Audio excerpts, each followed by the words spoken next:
بسم الله الرحمن الرحيم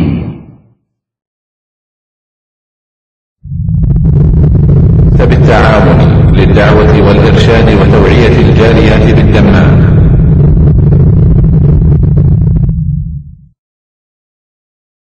بسم الله الرحمن الرحيم. ومن أحسن قولا ممن دعا إلى الله وعمل صالحا وقال إنني من المسلمين.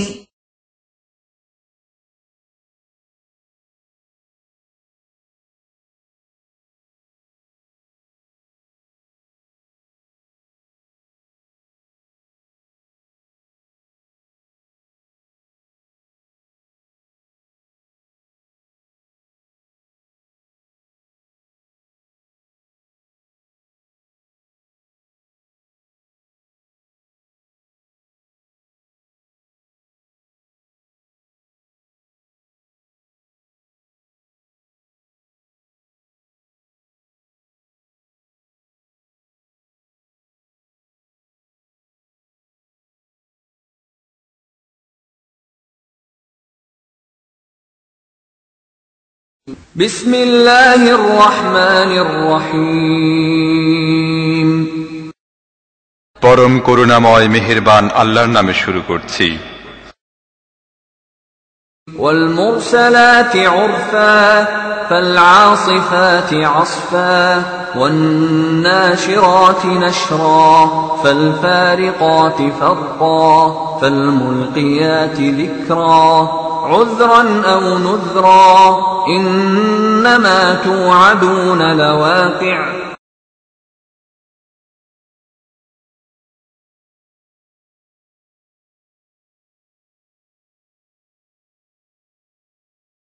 السلام عليكم ورحمة الله وبركاته. إن الحمد لله نحمده ونستعينه ونستغفره ونعوذ بالله من شرور أنفسنا ومن سيئات أعمالنا من يهده الله فلا مضل له ومن يضلله فلا هادي له وأشهد أن لا إله إلا الله وحده لا شريك له وأشهد أن محمدا عبده ورسوله صلى الله تعالى عليه وعلى آله وصحبه وسلم تسليما كثيرا. أما بعد فإن خير الحديث كتاب الله وخير الهدي هدي محمد صلى الله عليه وسلم وشر الأمور محدثاتها وكل محدثة بدعة وكل بدعة ضلالة وكل ضلالة في النار. أعوذ بالله من الشيطان الرجيم. بسم الله الرحمن الرحيم. والمرسلات عرفا فالعاصفات عصفا والناشرات نشرا فالفارقات فرقا فالملقيات ذكرا عذرا أو نذرا إنما توعدون لواقع. মহান আল্লাহ সমস্ত প্রশংসা যে আল্লাহ পাক রব্বুল আলামিন আমাদেরকে কোরআনুল কারীম দিয়ে হেদায়েত দান করেছেন। সালাত এবং সালাম নাযিল হোক প্রিয় নবী সাল্লাল্লাহু আলাইহি সাল্লামের উপর, যার প্রতি এই মহাগ্রন্থ আল কোরআন নাযিল হয়েছে এবং যিনি এই কোরআন কারীমের সঠিক তাফসীর উম্মতের জন্য পেশ করেছেন। আল্লাহুম্মা সাল্লি আলাইহি আল্লাহুম্মা বারিক আলাইহি। আজকে আল্লাহ পাক রব্বুল আলামিনের প্রশংসা এবং নবী সাল্লাল্লাহু আলাইহি সাল্লামের উপর সালাত এবং সালামের পরে তাফসীর করব সূরাতুল মুরসালাতের। সূরা মুরসালাত 29তম পারার শেষ সূরা। এর মাধ্যমে এই পারা শেষ হবে আর তারপর ইনশাআল্লাহ তাআলা 28তম পারার তাফসীর আমরা শুরু করব। মহান আল্লাহ এই সূরার প্রথমে 5টি বিষয় উল্লেখ করেছেন এবং এই 5টি বিষয়ের বা 5টি বস্তুর শপথ করেছেন। এই 5টি বস্তুর নাম ধরে উল্লেখ করেননি বলেই এই বস্তুগুলি কি এ সম্পর্কে ইখতিলাফ রয়েছে, দ্বিমত রয়েছে। এই বস্তুগুলির গুণ আল্লাহ উল্লেখ করেছেন, বিশেষণ বা সিফাত উল্লেখ করেছেন, আর তা হচ্ছে মুরসালাত। আল্লাহ পাক ইরশাদ করেছেন ওয়াল মুরসালাতে উরফা, একটি বিষয় হচ্ছে মুরসালাত। ফাল আসিফাতে আসফা, দ্বিতীয় বিষয় হচ্ছে আসিফাত। এগুলো কি জিনিস? ওয়ান নাশিরাতে নাশরা, তৃতীয় বিষয় হচ্ছে বা বস্তু হচ্ছে নাশিরাত। ফাল ফারিকাতে ফারকা ফারিকাত, ফাল মুলকিয়াতে যিকরা মুলকিয়াত। এই গুণগুলি কোন কোন বস্তুর গুণ এ সম্পর্কে মতানৈক্য রয়েছে, কারণ নবী করিম সাল্লাল্লাহু আলাইহি সাল্লামের তরফ থেকে স্পষ্ট কোন তাফসীর এই আয়াতগুলির না থাকায় সাহাবায়ে কেরামদের মধ্যে দ্বিমত রয়েছে। সাহাবায়ে কেরামরা যেমন ভাবে এই আয়াতগুলির তাফসীর বুঝেছেন সেভাবে তারা তাফসীর করেছেন। এই সূরা সম্পর্কে কোন সময় নাজিল হয়েছে ইবনে মাসউদ রাদিয়াল্লাহু তাআলা আনহু একটি হাদিস বর্ণনা করেছেন, সহিহ বুখারীতে রয়েছে। বলছেন ইবনে মাসউদ রাদিয়াল্লাহু তাআলা আনহু যে বাইনামা নাহনু মা রাসূলিল্লাহ সাল্লাল্লাহু আলাইহি ওয়াসাল্লাম ফি গারে মিনা বা ফি গারিন বিমিনা, আমরা মিনার কোন একটি পাহাড়ের গুহায় ছিলাম রাসূলুল্লাহ সাল্লাল্লাহু আলাইহি ওয়াসাল্লামের সাথে। মিনা জানা রয়েছে যেখানে হজ করতে গিয়ে হাজী সাহেবরা কয়েকদিন অবস্থান করেন। মিনার মাঠের কোন এক পাহাড়ের গুহায় ছিলেন রাসূলুল্লাহ সাল্লাল্লাহু আলাইহি ওয়াসাল্লাম এবং তার সাথে ইবনে মাসউদ ছিলেন। ইয নাযালাত আলাইহি ওয়াল মুরসালাত, হঠাৎ করে সূরাতুল মুরসালাত নাযিল হলো। তাহলে সূরা মুরসালাত মক্কি, মানে নবী সাল্লাল্লাহু আলাইহি ওয়াসাল্লামের মক্কার জীবনে নাযিল হয়েছে। তারপরে রাসূলুল্লাহ সাল্লাল্লাহু আলাইহি ওয়াসাল্লামের উপর নাযিল হলো, তিনি নাযিল হওয়ার সাথে সাথে মুখস্থ ফাইন্নাহু লা ইয়াতলুহা ওয়া ইন্নী লা আতালাক্কাহা মিন ফিহি, নবী করিম সাল্লাল্লাহু আলাইহি ওয়াসাল্লাম পড়ে শোনালেন এবং আমি সাথে সাথে মুখস্থ করে নিলাম। আব্দুল্লাহ বিন মাসউদ রাদিয়াল্লাহু তাআলা আনহু বলছেন যে আমি সাথে সাথেই সরাসরি তার মোবারক জবান থেকে শুনে মুখস্থ করলাম। ওয়া ইন্না ফাহু লারাতাবুন বিহা, নবী সাল্লাল্লাহু আলাইহি ওয়াসাল্লাম শোনাচ্ছেন আর শোনাতে শোনাতে আমি মুখস্থ করে ফেললাম। ইজ ওয়াসাবাত আলাইনা হাইয়া, হঠাৎ করে সামনে একটি সাপ নজরে আসলো, সাপ দেখতে পেলাম। ফাকাল নবী সাল্লাল্লাহু আলাইহি ওয়াসাল্লাম উকতুলুহা, নবী সাল্লাল্লাহু আলাইহি ওয়াসাল্লাম সাহাবায়ে কেরামগণকে বললেন যে তোমরা সাপটিকে হত্যা করো, সাপটিকে হত্যা করো। তাহলে বোঝা গেল সাপকে হত্যা করতে হবে। সাপ দেখে ওই হিন্দু মতবাদে আছে যে সাপ দেবতা, সুতরাং সাপকে হত্যা করিও না। আর এইরকম ঘটনা অনেক সময় ঘটে, সাপকে হত্যা করলো না আর দেখা গেল যে বাড়ির কাউকে দংশন করলো। সাপকে হত্যা করতে বললেন রাসূলুল্লাহ সাল্লাল্লাহু আলাইহি ওয়াসাল্লাম। ফাবতাদারনাহা, আমরা তাড়াতাড়ি হত্যা করার চেষ্টা করলাম। ফাজাহাবাত, কিন্তু সাপটি পালিয়ে গেল। তো তখন সাপ পালিয়ে গেল। ফাকাল নবী সাল্লাল্লাহু আলাইহি ওয়াসাল্লাম উকিয়াত শাররাকুম কামা উকিতুম শাররাহা, তোমাদের অনিষ্ট থেকে সাপ বাঁচল যেমন তোমরা তার অনিষ্ট থেকে বাঁচলে। তোমরা মারতে পারলে না, সেও বেঁচে গেল, আর তোমরাও বেঁচে গেলে যে সাপ দংশন করতে পারলো না। তাহলে এই সময় যে ঘটনাটি বললাম, এই সময় সূরা মুরসালাত নবী করিম সাল্লাল্লাহু আলাইহি ওয়াসাল্লামের উপর নাযিল হয়েছে মক্কি জীবনে। সূরা মুরসালাত একটি বড় সূরা, মোটামুটি মানে কিসারুস সুওয়ার যেগুলি ছোট ছোট সূরা আম্মা পারার সেই রকম সূরা নয়। তারপরে নবী করিম সাল্লাল্লাহু আলাইহি ওয়াসাল্লাম এই সূরা মাগরিবের সালাতে পড়েছেন। কারণ আজকাল আর অধিকাংশ ইমামরা, মসজিদের ইমামরা মনে করে যে মাগরিব নামাজ মানে সূরা ইখলাস, নাস, ফালাক আর খুব বেশি হইলে সূরা ফিল, কুরাইশ পর্যন্ত, তাই না? মনে করে না? আসলে এটি সুন্নতের খেলাফ। আল্লামা ইবনুল কাইয়্যিম রাহমাতুল্লাহ আলাইহি জাদুল মাদে এই বিষয়টি উল্লেখ করেছেন যে তার যেমন আজকে থেকে 500-600 বছর আগের কথা, তিনি উল্লেখ করেছেন যে অধিকাংশ ইমামদের যে ধারণা যে মাগরিবের নামাজ মানে ছোট ছোট সূরা, এটি আসলে সুন্নতের খেলাফ।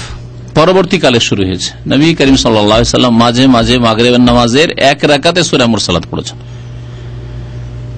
প্রথম রাকাতে। তাহলে যদি এক রাকাতে সূরা ফাতিহার পর মুরসালাত পড়ে থাকেন তাহলে মাগরিবে যথেষ্ট সময় লেগেছে। এতে আরেকটি বিষয়ের বা আরেকটি ভুল ধারণার খণ্ডন আছে, তা হচ্ছে আমাদের দেশের ইমামরা মনে করে যে মাগরিবের নামাজের সময় অত্যন্ত সংকীর্ণ, খুব সংক্ষিপ্ত সময়, যার ফলে তারা আজানের পরে কোনো সময় দেয় না, শ্বাস নেওয়ারও সময় দেয় না, উজু করার সময় তো দূরের কথা, বাথরুম থেকে এসে নামাজ ধরা তো দূরের কথা, আর রোজা ইফতার করে কেউ যে এসে মাগরিবের নামাজ পড়বে তা তো দূরের কথা, কোনো সময় দেয় না, ঠিক না? এটি একটি বিদাতি আমল এবং সুন্নত বিরোধী কাজ। বরং মাগরিবের আজান একামতের মাঝখানেও সাহাবায়ে কেরাম 2 রাকাত নামাজ পড়তেন, আর সেখানেও এতটুকু সময় দিতে হবে যাতে উজু করনেওয়ালা উজু করে আসতে পারে, যদি কাজা হাজাত থাকে কাজা হাজাত করে বাথরুম সেরে আসতে পারে, রোজাদার থাকে তো ইফতার করে এসে জামাত পেতে পারে। এই বিষয়গুলিতে ভুল রয়েছে যে ভুলগুলি সংশোধনের প্রয়োজন আছে। নবী করিম সাল্লাল্লাহু আলাইহি সাল্লাম সম্পর্কে মুসনাদ আহমদে রিওয়ায়াত রয়েছে ইবনে আব্বাস রাদিয়াল্লাহু তাআলা আনহুমা থেকে, বলছে আন্নাহা আন উম্মিহি, তার মা থেকে তিনি বর্ণনা করেছেন। ইবনে আব্বাস বলছে আন্নাহা সামিআতিন নবী সাল্লাল্লাহু আলাইহি ওয়াসাল্লাম ইয়াকরাউ ফিল মাগরিবি বিল মুরসালাতি উরফা। ইবনে আব্বাস রাদিয়াল্লাহু তাআলা আনহুমার মা নবী সাল্লাল্লাহু আলাইহি সাল্লামের কাছ থেকে শুনেছেন যে তিনি মাগরিবের নামাজে সূরা মুরসালাত পাঠ করতেন। তাহলে সূরা মুরসালাত মাগরিবের নামাজে নবী করিম সাল্লাল্লাহু আলাইহি সাল্লাম পাঠ করেছেন, হাদিস সহিহ। উম্মুল ফাজল তার উপনাম বা কুনিয়ত ছিল উম্মুল ফাজল, তিনি বর্ণনা করেছেন। তো যাই হোক, এই ছিল সূরা মুরসালাত সম্পর্কে কিছু কথা। তারপরে তাফসীরের দিকে আসা যাক। এই মুরসালাত আর আসিফাত আর নাসিরাত আর ফারিকাত মুলকিয়াত এগুলি সম্পর্কে যে ইখতিলাফ রয়েছে বললাম, ইখতিলাফ কি রয়েছে অর্থের দিক দিয়ে? প্রথম বক্তব্য হচ্ছে যে এইগুলি হচ্ছে বিশেষণ বা গুণ ফেরেশতার। মুরসালাত মানে ফেরেশতা, প্রেরিত ফেরেশতা। আসিফাত মানে দ্রুত বেগে, মানে দ্রুত বেগে, ঝটিকা, দ্রুত বেগে কোনো কিছু আসা, সে বাতাস হোক অথবা দ্রুত বেগে ফেরেশতা আসা হোক। এক কথায় এই গুণগুলি হচ্ছে ফেরেশতাগণের গুণ, বিভিন্ন দায় দায়িত্বে যে নিয়োজিত ফেরেশতারা রয়েছেন তাদের গুণ। এগুলি হচ্ছে একটি মত। তাহলে এখানে এইভাবে আছে উজ্জ্বল বা অস্পষ্ট, তা হচ্ছে ওয়াল মালায়েকাত আল মুরসালাত উরফা, শপথ করছি ওই সব ফেরেশতাগণের আল মুরসালাতে যারা প্রেরিত হয়ে থাকে, যারা প্রেরিত হয়ে থাকেন আল উরফা, সৎ কাজের আদেশ নিয়ে বা কল্যাণের আদেশ নিয়ে। উরফ মানে মারুফ, মারুফ মানে হ্যাঁ সৎ কথা, সৎ কাজ। হ্যাঁ, আল্লাহ পাক কোরআনে কারিমে বলেছেন কুনতুম খায়রা উম্মাতিন উখরিজাত লিন-নাস তা'মুরুনা বিল মারুফ, তোমরা শ্রেষ্ঠ উম্মত, তোমরা মানুষের কল্যাণের জন্য তোমাদেরকে পৃথিবীতে আনা হয়েছে। তা'মুরুনা বিল মারুফ, তোমরা কি করবে? ভালোর আদেশ দান করবে। ভালো কথা হইতে পারে, কাজও হইতে পারে, কাজের সাথে খাস করার কোনো প্রয়োজন করে না। আপনি একটা ভালো কথা বলেন, সেটা হচ্ছে মারুফ। মারুফের বিপরীত হচ্ছে মুনকার। মুনকার হারাম, নাজায়েজ, আপত্তিকর, অসৎ কথা, অসৎ কাজ। তানহাউনা আনিল মুনকার, এবং মুনকার থেকে বাধা দেবে। তাহলে এগুলি হচ্ছে ফেরেশতা মন্ডলীর বা ফেরেশতাগণের সিফাত, গুণ একটি মত। এই মতটি আবু হুরায়রা রাদিয়াল্লাহু তাআলা আনহু থেকে বর্ণিত রয়েছে। ইমাম ইবনে আবি হাতিম তার তাফসীর রয়েছে, বলছেন আন আবি হুরায়রা থেকে বর্ণনা করেছেন ওয়াল মুরসালাত উরফা ক্বালা আল মালায়েকা। আবু হুরায়রা রাদিয়াল্লাহু তাআলা সবচেয়ে বেশি হাদিস বর্ণনা করেছেন নবী করিম সাল্লাল্লাহু আলাইহি ওয়াসাল্লাম থেকে। এই আয়াতগুলি তাফসীর করতে গিয়ে তিনি কি বলছেন যে এগুলি হচ্ছে কার গুণ? ফেরেশতা গণের গুণ। পক্ষান্তরে কেউ কেউ রাসূলগণের গুণ বলে বর্ণনা করেছেন। এসে দ্বিতীয় মত যে গুণগুলি হচ্ছে রাসূলগণের, তবে এটি খুব কম প্রসিদ্ধ। আর একটি প্রসিদ্ধ মত হচ্ছে যে এগুলি হচ্ছে বাতাসের গুণ, বায়ুর গুণ, ঝড় বাতাস। এই মতটি ইবনে মাসউদ রাদিয়াল্লাহু তাআলা আনহু থেকে বর্ণিত হয়েছে। যেমন একটি রিওয়ায়াত রয়েছে, বলছে ইবনে মাসউদকে জিজ্ঞাসা করলাম, আবুল ওবাইদিয়ান জিজ্ঞেস করছেন, কি বলছেন যে সাআলতু ইবনে মাসউদ আনিল মুরসালাত উরফা ক্বাল আর-রিহ, আমি আব্দুল্লাহ মাসউদকে জিজ্ঞাসা করলাম যে ওয়াল মুরসালাত উরফা ফাল আসিফাত আসফা এগুলির অর্থ কি? তো তিনি বললেন যে এগুলি বাতাসকে বোঝানো হয়েছে, বায়ুকে বোঝানো হয়েছে। যাই হোক, এই মতগুলি উল্লেখ করার পরে এখন তাফসীর শুনেন যে কি তাফসীর। যদি ফেরেশতা ধরে নি তাহলে কি তাফসীর হবে, আর বাতাস ধরলে কি তাফসীর হবে? আল্লাহ বলছেন আল মুরসালাত, প্রথম শাব্দিক অর্থ দেখা যায়, কারণ শাব্দিক অর্থ যদি মুশকিল হয় তাহলে আসল বিষয় বোঝা মুশকিল, আর শাব্দিক অর্থ যদি সহজ হয়ে যায় আপনার জন্য তাহলে তখন সহজে আপনি কোরআন বুঝতে পারবেন। ওয়াও কসমের জন্য, শপথের জন্য, ওয়াল মুরসালাতে, যেমন ওয়াল্লাহি বলছে না, ওয়াল্লাহি মানে কি আল্লাহ কসম, আল্লাহ শপথ। ওয়াও শপথের জন্য, বা শপথের জন্য, বিল্লাহে, ওয়াল্লাহে, তাল্লাহে, এগুলি শপথের অক্ষর কসমের জন্য। যেমন ওয়াল্লাহ হয় ওইরকম ওয়াল মুরসালাত, আপনি বান্দা আমি বান্দা আল্লাহর কসম করব একমাত্র। কিন্তু আল্লাহ পাক রব্বুল আলামিন তার সৃষ্টি জগৎ থেকে বিভিন্ন বিষয়ে, বিভিন্ন বস্তুর, এমনকি আল্লাহ পাক নিজের জাতেরও শপথ করেছেন। ফাওয়া রাব্বিকা, হে নবী তোমার রবের শপথ করে বলছি, আল্লাহ বলছেন, আল্লাহ পাক নিজের জাতের শপথ করেছেন। ওয়াল লাইলি ওয়ান নাহারি, আল্লাহ পাক কসম করেছেন। ওয়াল ফজরি ওয়াল আসরি ইন্নাল ইনসানা লাফি খুসর, আছে না? আল্লাহ পাক রব্বুল আলামিন এরকম তার সৃষ্টি থেকে বহু সৃষ্টির শপথ করেছেন। তার মধ্যে এখানে একটি সৃষ্টি হচ্ছে ওয়াল মুরসালাতে, আসলে ছিল ওয়া উকসিমু, আমি আল্লাহ শপথ করছি। কিসের শপথ করছি? মুরসালাতের। মুরসালাত কি? প্রথম তাফসীর কি বললাম? ফেরেশতা। ধরে নেন ফেরেশতা, তাহলে ফেরেশতা মালায়েকা যদি বলি, এমন ফেরেশতাগণের শপথ করছি, আল্লাহ পাকের সৃষ্টি ফেরেশতা, এই ফেরেশতা মালায়েকার আল্লাহ পাক শপথ, আমি এমন ফেরেশতা মন্ডলীর, ফেরেশতা জগতের শপথ করছি যাদেরকে সৎ কাজের বা কল্যাণের আদেশ দিয়ে প্রেরিত করা হয়। আরসালা ইউরসিলু মানে প্রেরণ করা, পাঠানো। আরসালা ইউরসিলু ইরসাল থেকে হচ্ছে রাসূল, রাসূল মানে প্রেরিত। এইজন্য মুহাম্মদুর রাসূলুল্লাহ, মুহাম্মদ সাল্লাল্লাহু আলাইহি ওয়াসাল্লাম আল্লাহ পাকের প্রেরিত, আল্লাহ পাকের প্রেরিত রাসূল। মুরসাল বা রাসূল, আরসালা ইউরসিলু থেকে ইসম মাফউল হচ্ছে মুরসাল, মানে যিনি প্রেরিত। আল্লাহ পাক রাসূলগণকে মুরসালিন বলেছেন। কাযযাবাত আদুনিল মুরসালিন, আদ সম্প্রদায় রাসূলগণকে, মুরসালিন যারা প্রেরিত তাদেরকে মিথ্যা মনে করেছিল, মুরসালিন। ওয়াল মুরসালাতি, মুরসালাতুনের জামা হচ্ছে মুরসালাত, জামা মুয়ান্নাস। আমি শপথ করছি ওই সব ফেরেশতার যারা প্রেরিত হয়ে থাকেন উরফা, সৎ কাজের আদেশ নিয়ে, কল্যাণের আদেশ নিয়ে। আল্লাহ পাক কিছু ফেরেশতা আছে যাদেরকে আল্লাহ পাক ভালো কাজের আদেশ নিয়ে প্রেরণ করেন।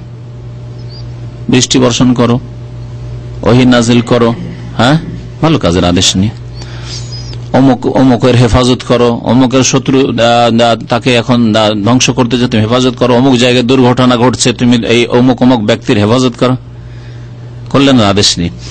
কল্যাণের আদেশের মধ্যে ওহী নাজিল করাও, আল্লাহ পাকের কল্যাণ ওহী। ওহী যদি নাজিল না হইতো তো আমরা শিরক কুফরি এতে ডুবে থাকতাম। উরফ ভালো কাজ। তো ওই সব ফেরেশতার শপথ করি, আল্লাহ পাক বলছেন, যে সব ফেরেশতা কল্যাণের আদেশ নিয়ে প্রেরিত হয়ে থাকেন। ফাল আসিফাতে আসফা, ফা অতঃপর, অতঃপর শপথ করি। ফা যেহেতু ফাও হারফে আতফ, যেমন ওয়াও মানে এবং হয়ে থাকে, হারফে আতফ বলে, ওই রকম ফা হচ্ছে হারফে আতফ। অতঃপর শপথ করি ওই সব ফেরেশতাগণের যারা দ্রুত আল্লাহ পাক রব্বুল আলামিনের আদেশ পালনে ছুটে আসে। আল্লাহ পাকের যখন আদেশ হয় দ্রুত ছুটে আসেন, ভালোর জন্য হোক অথবা মন্দের জন্য দ্রুত ছুটে আসেন। ফেরেশতা অত্যন্ত দ্রুতগামী, আল্লাহ পাক রব্বুল আলামিনের মখলুক। ওয়ান নাশিরাতে নাশরা, এবং ওই সব ফেরেশতার শপথ করি যারা বিক্ষিপ্ত হয়ে ছড়িয়ে পড়েন। নাশারায়ান শুরু, বিক্ষিপ্ত হয়ে ছড়িয়ে পড়েন সারা পৃথিবীতে, আল্লাহ পাক রব্বুল আলামিনের আদেশ পালনে ছড়িয়ে পড়েন। ফাল ফারিকাতে ফারকা, এবং ফারক নাশারায়ান শুরু মানে বিক্ষিপ্ত করা, আসাফা মানে কোন জিনিস, এই জন্য দ্রুতগামী বাতাসকে অথবা ঝড়কে বলা হয় আসিফা বলা হয়। রিহুন আসিফ, যা আথা রিহুন আসিফ কোরআনে কারিমে রয়েছে, ঝড়কে বলা হয়েছে, তুফানকে বলা হয়েছে। ফাল ফারিকাতে ফারকা, ফাল ফারিকাতে ফারাকা ইয়াফরিকু মানে পৃথক করা। ওই সব ফেরেশতাগণের, অতঃপর ওই সব ফেরেশতাগণের শপথ করি যে সব ফেরেশতা হক এবং বাতিলের মাঝে পার্থক্য করে থাকে, সৎ অসতের মাঝে পার্থক্য করে থাকে। ফাল মুলকিয়াতে যিকরা, ওই সব ফেরেশতাগণের অতঃপর শপথ করে থাকি যে সব ফেরেশতা উপদেশ অর্থাৎ ওহী, যিকর, ওহী নাজিল করে থাকেন। ওহী নিয়ে আল্লাহ পাকের আদেশ নিয়ে নেমে আসেন। আলকা ইউলকি মানে নিক্ষেপ করা, ওহী নিক্ষেপ করা মানে ওহী নাজিল করে থাকেন। উজরান আও নুজরা, উপদেশ নাজিল করে থাকেন মানব জাতির ওজর বা আপত্তিকে, কোন ওজরকে শেষ করে দেওয়ার জন্য, আও নুজরা অথবা তাদেরকে সতর্ক করার জন্য। এই ওজরান এবং নজরানের সম্পর্ক হচ্ছে মুলকিয়াতের সাথে, মুলকিয়াতে যিকরা। কতক ফেরেশতা আল্লাহ পাকের আদেশ নিয়ে পৃথিবীতে আসেন, উপদেশ নিয়ে আসেন, আম্বিয়া এবং রাসূলুল্লাহর কাছে এসেছেন, যেমন জিবরাইল আলাইহিস সালাম তাদের রাইস, কিন্তু জিবরাইল আলাইহিস সালামের সাথে একটি দল থাকতে পারে, তিনি রাইসুল মালায়েকা। তো তারা ওহী যে নিয়ে আসেন কি জন্য? আল্লাহ পাক বলছেন ওজরান আও নুজরা, হয় ওজর দূর করার জন্য আর না হলে সতর্ক করার জন্য। দুটি উদ্দেশ্য। কি অর্থ? যখন ওহী নাজিল হয়ে গেল তাহলে মানুষের আর কোনো ওজর থাকলো না আল্লাহ পাকের কাছে, অজুহাত পেশ করা, আপত্তি পেশ করা যে আল্লাহ আমি জানতাম না, আমরা তো বুঝতাম না, আমরা তো টের পাইনি, আমরা তো জানি না যে এটা শিরক, আমরা জানি না যে জেনা পাপ, আমরা জানি না যে খুন করা হারাম, আমরা জানি না যে মিথ্যা বলা হারাম। ওজরান, ওজর শেষ করার জন্য। ওজরান মানে ওজর শেষ করার জন্য, আর কোন ওজর থাকবে না ওহী নাজিল হওয়ার পর। মহান আল্লাহ বলেছেন ওমা কুন্না মুআযযিবিন হাত্তা নাবআসা রাসূলা, আমি কোন জাতিকে আযাব দিয়ে ধ্বংস করব না যতক্ষণ পর্যন্ত রাসূল প্রেরণ না করব। তাহলে রাসূল প্রেরণ করে তারপরে যদি না মানে তাহলে আযাব দিয়ে ধ্বংস করবো আল্লাহ বলছেন, কারণ ওজর শেষ। এখন আর এই ওজর নেই যে আমরা জানতাম না, জেনে গেছো তোমরা এখন। ওজরান আও নুজরা, অথবা সতর্ক সাবধান করার জন্য। উদ্দেশ্য হচ্ছে ওহী নাজিল করা, সতর্ক সাবধান করা। এতদিন গাফিলতিতে ছিলে, ঘুমিয়ে ছিলে, সতর্ক করে দেওয়া হয়েছে, দেখো সজাগ হয়ে যাও, আল্লাহর আযাব কিন্তু আসবে না মানলে। আল্লাহর একত্বকে অস্বীকার করো, শিরক করো, কুফরি করো, তাহলে আল্লাহর আযাব আসবে। পাপে ডুবে থাকো, তাহলে আল্লাহর আযাব আসবে। নামাজ না পড়ো তো আল্লাহর আযাব আসবে। নজরান, সতর্ক সাবধান করে দেওয়া হয়েছে। এই জন্য নবী গুণ আল্লাহ পাক কোরআনে কারিমে বলেছেন বাশিরা ওয়া নাযিরা, সুসংবাদদাতা, যারা মানবে তাদের জন্য সুসংবাদদাতা নবী, আর নাযির সতর্ক সাবধানকারী, যারা মানবে না, মানতে চাইবে না, তাদের জন্য সতর্ক সাবধান করার উদ্দেশ্যে নবী এসেছেন। যদি এই গুণগুলিকে, বিশেষণগুলিকে ধরে না হয় যে এগুলি হচ্ছে বাতাসের গুণ, তাহলে তরজমা কেমন হবে? 5 নম্বরটি বাদ দিই। ফাল মুলকিয়াতে যিকরা, যেহেতু উপদেশ নাজিলকারী ফেরেশতা, বাকি মুরসালাত, আসিফাত, নাশিরাত আর ফারিকাত, এই 4টি বিশেষণ বাতাসের ক্ষেত্রে প্রযোজ্য। তাহলে তাফসীর এইভাবে হবে যে অল মুরসালাত উরফা, ওই বাতাসের, ওই বায়ুর আমি শপথ করছি, আল্লাহ বলছেন, যেই বায়ু কল্যাণ নিয়ে প্রেরিত। বাতাস দুই রকম, কখনো বাতাস এসে মানুষের কল্যাণ করে, বাতাস না আসলে অশান্তি। বাতাস যখন বয় না, গাছের পাতা নড়ে না, এই গরমে কত অশান্তি। এসির মধ্যে বসে আছেন, বুঝতে পারছেন না, বাইরে থাকলে বুঝতে পারছেন, কিন্তু বাতাস যদি থাকে কত আরাম। এছাড়াও বাতাসের বহু ফায়দা, বহু উপকারিতা রয়েছে। ওয়াল মুরসাল, ওই বায়ুর আমি শপথ করছি যেই বায়ু কল্যাণ নিয়ে বা ভালো নিয়ে প্রেরিত, কল্যাণের সাথে, কল্যাণের উদ্দেশ্যে প্রেরিত আল্লাহর পক্ষ থেকে। আর কতক বায়ু আছে আযাব, এমন ঝড় আসলো যে সবকিছু সর্বনাশ করে দিল, গাছপালা সব ভেঙে গেল, বাড়ি ঘর পড়ে গেল, গাছের ফল পড়ে নষ্ট হয়ে গেল, আল্লাহর আযাব। ওয়াল মুরসালাত উরফা, তাহলে ভালো, যেই বাতাস ভালো নিয়ে প্রেরিত, সেই বাতাসে আল্লাহ শপথ করেছেন প্রথম আয়াতে। দ্বিতীয় আয়াতে ফাল আসিফাত আসফা, ঝটিকা বায়ু, যে দ্রুতগামী বায়ু, খুব জোরে প্রবল বেগে বাতাস আসলো, সেই বাতাসের আল্লাহ পাক রব্বুল আলামিন শপথ করেছেন। ওয়ান নাশিরাতে নাশরা, এবং এমন বাতাসের শপথ করেছেন, নাশারে আনসরা মানে বিক্ষিপ্ত করে দেওয়া, ছড়িয়ে দেওয়া, যেই বাতাস আকাশের মেঘমালাকে গোটা আকাশে ছড়িয়ে দেয়। দেখে এক জায়গায় জমে থাকে মেঘ, ওই জমে থাকা অবস্থায় যদি মেঘ থাকে কখনো বৃষ্টি বর্ষণ হবে না। তাহলে আকাশে যদি মেঘ আর মেঘ দেখেন, আর সেটা যদি বৃষ্টির আকারে না নামে, তাহলে সেই মেঘে তো লাভ নেই, তাতে তেমন লাভ নেই। কিন্তু যখন আল্লাহ পাকের পক্ষ থেকে বাতাস আসে আর গোটা আকাশে মেঘমালা ছড়িয়ে পড়ে, তারপরে বৃষ্টি বর্ষণ শুরু হয়। কোরআন কারীম আল্লাহ পাক এই দৃশ্যগুলি বিভিন্ন আয়াতে তুলে ধরেছেন অন্য জায়গায়। তো এমন বাতাসের শপথ করছি যেই বাতাস মেঘমালাকে বিক্ষিপ্ত করে দেয়, আসমানে ছড়িয়ে দেয়। ফাল ফারিকাতে ফারকা, এবং এমন মেঘমালার শপথ করছি যা ভাগ করে দেয়, যা বিভক্ত করে দেয়, মেঘকে বিভক্ত করে দেয়, বিভিন্ন এলাকা বিভক্ত করে দিল, এক জায়গায় না, বিভিন্ন আল্লাহ পাকের আকাশে বিভিন্ন এলাকায় বিভক্ত করে দিল। তো এই গুণগুলি বাতাসের ক্ষেত্রেও প্রযোজ্য। ফালমুল কিয়াতে যিকরা, অর্থাৎ ওইসব ফেরেশতাগণ যারা উপদেশ নিয়ে নেমে আসেন বা ওহী নাজিল করে থাকেন। উজরান আও নুজরা, উজরান মানে ওজর শেষ করার জন্য। কেউ কেউ তাফসীর করেছেন উজরানের সামান্য পার্থক্য, সূক্ষ্ম পার্থক্য মনে থাকলে ভালো হবে। কেউ কেউ তাফসীর করেছেন, তাফসীর কিতাবে দেখা যায় যে উজরান অর্থাৎ তাদেরকে ওজরের সুযোগ দেওয়ার জন্য। ওজরের সুযোগ মানে তওবা করার সুযোগ। ভুল করে আছে কিন্তু আল্লাহ পাকের সামনে ওজর পেশ করার সুযোগ। ওজর পেশ করা মানে তওবা করা।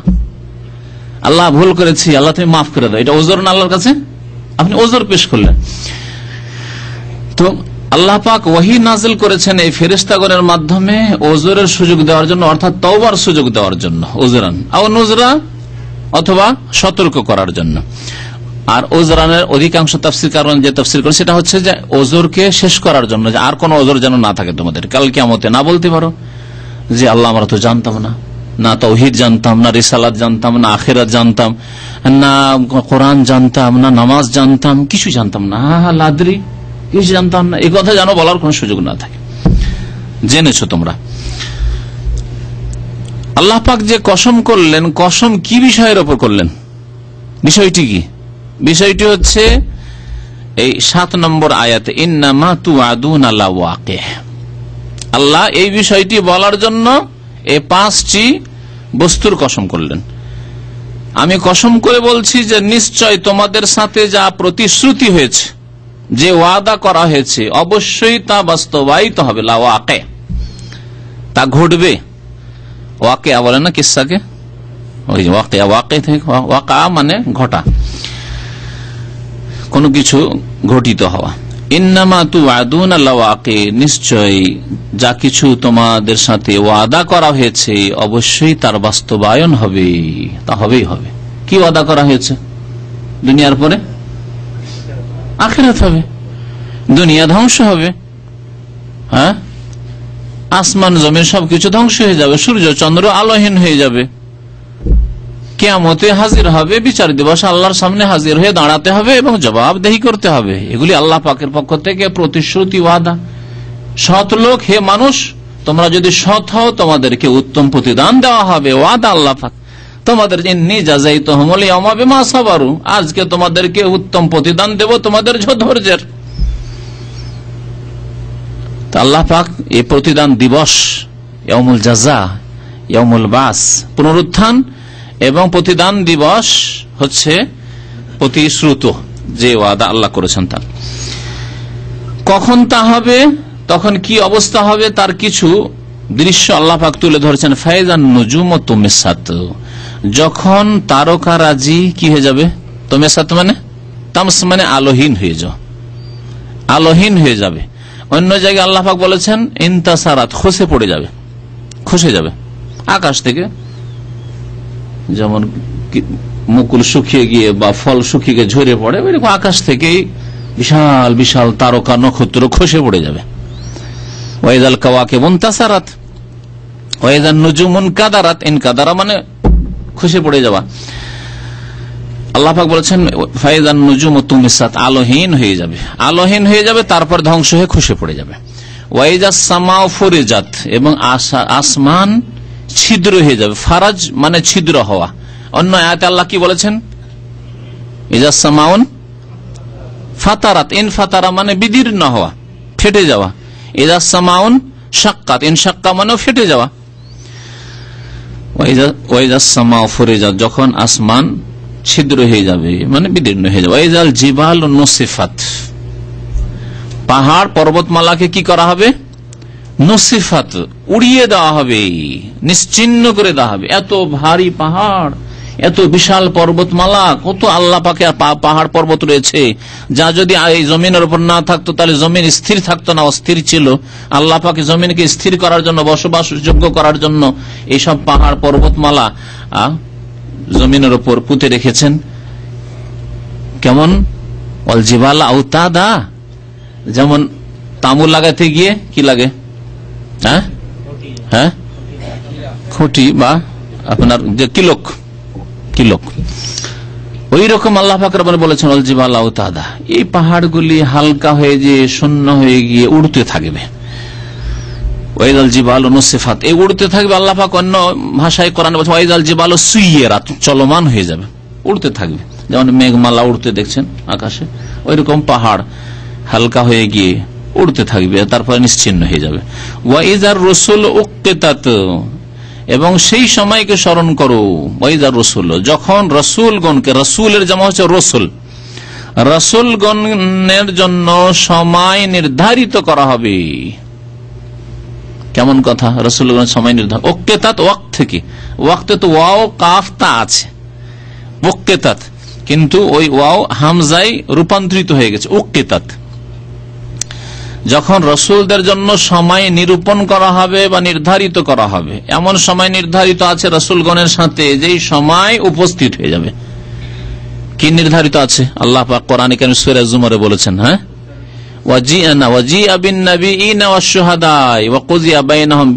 নবী এবং সাক্ষীগণকে আল্লাহ পাক আনয়ন করবেন, নিয়ে আসবেন।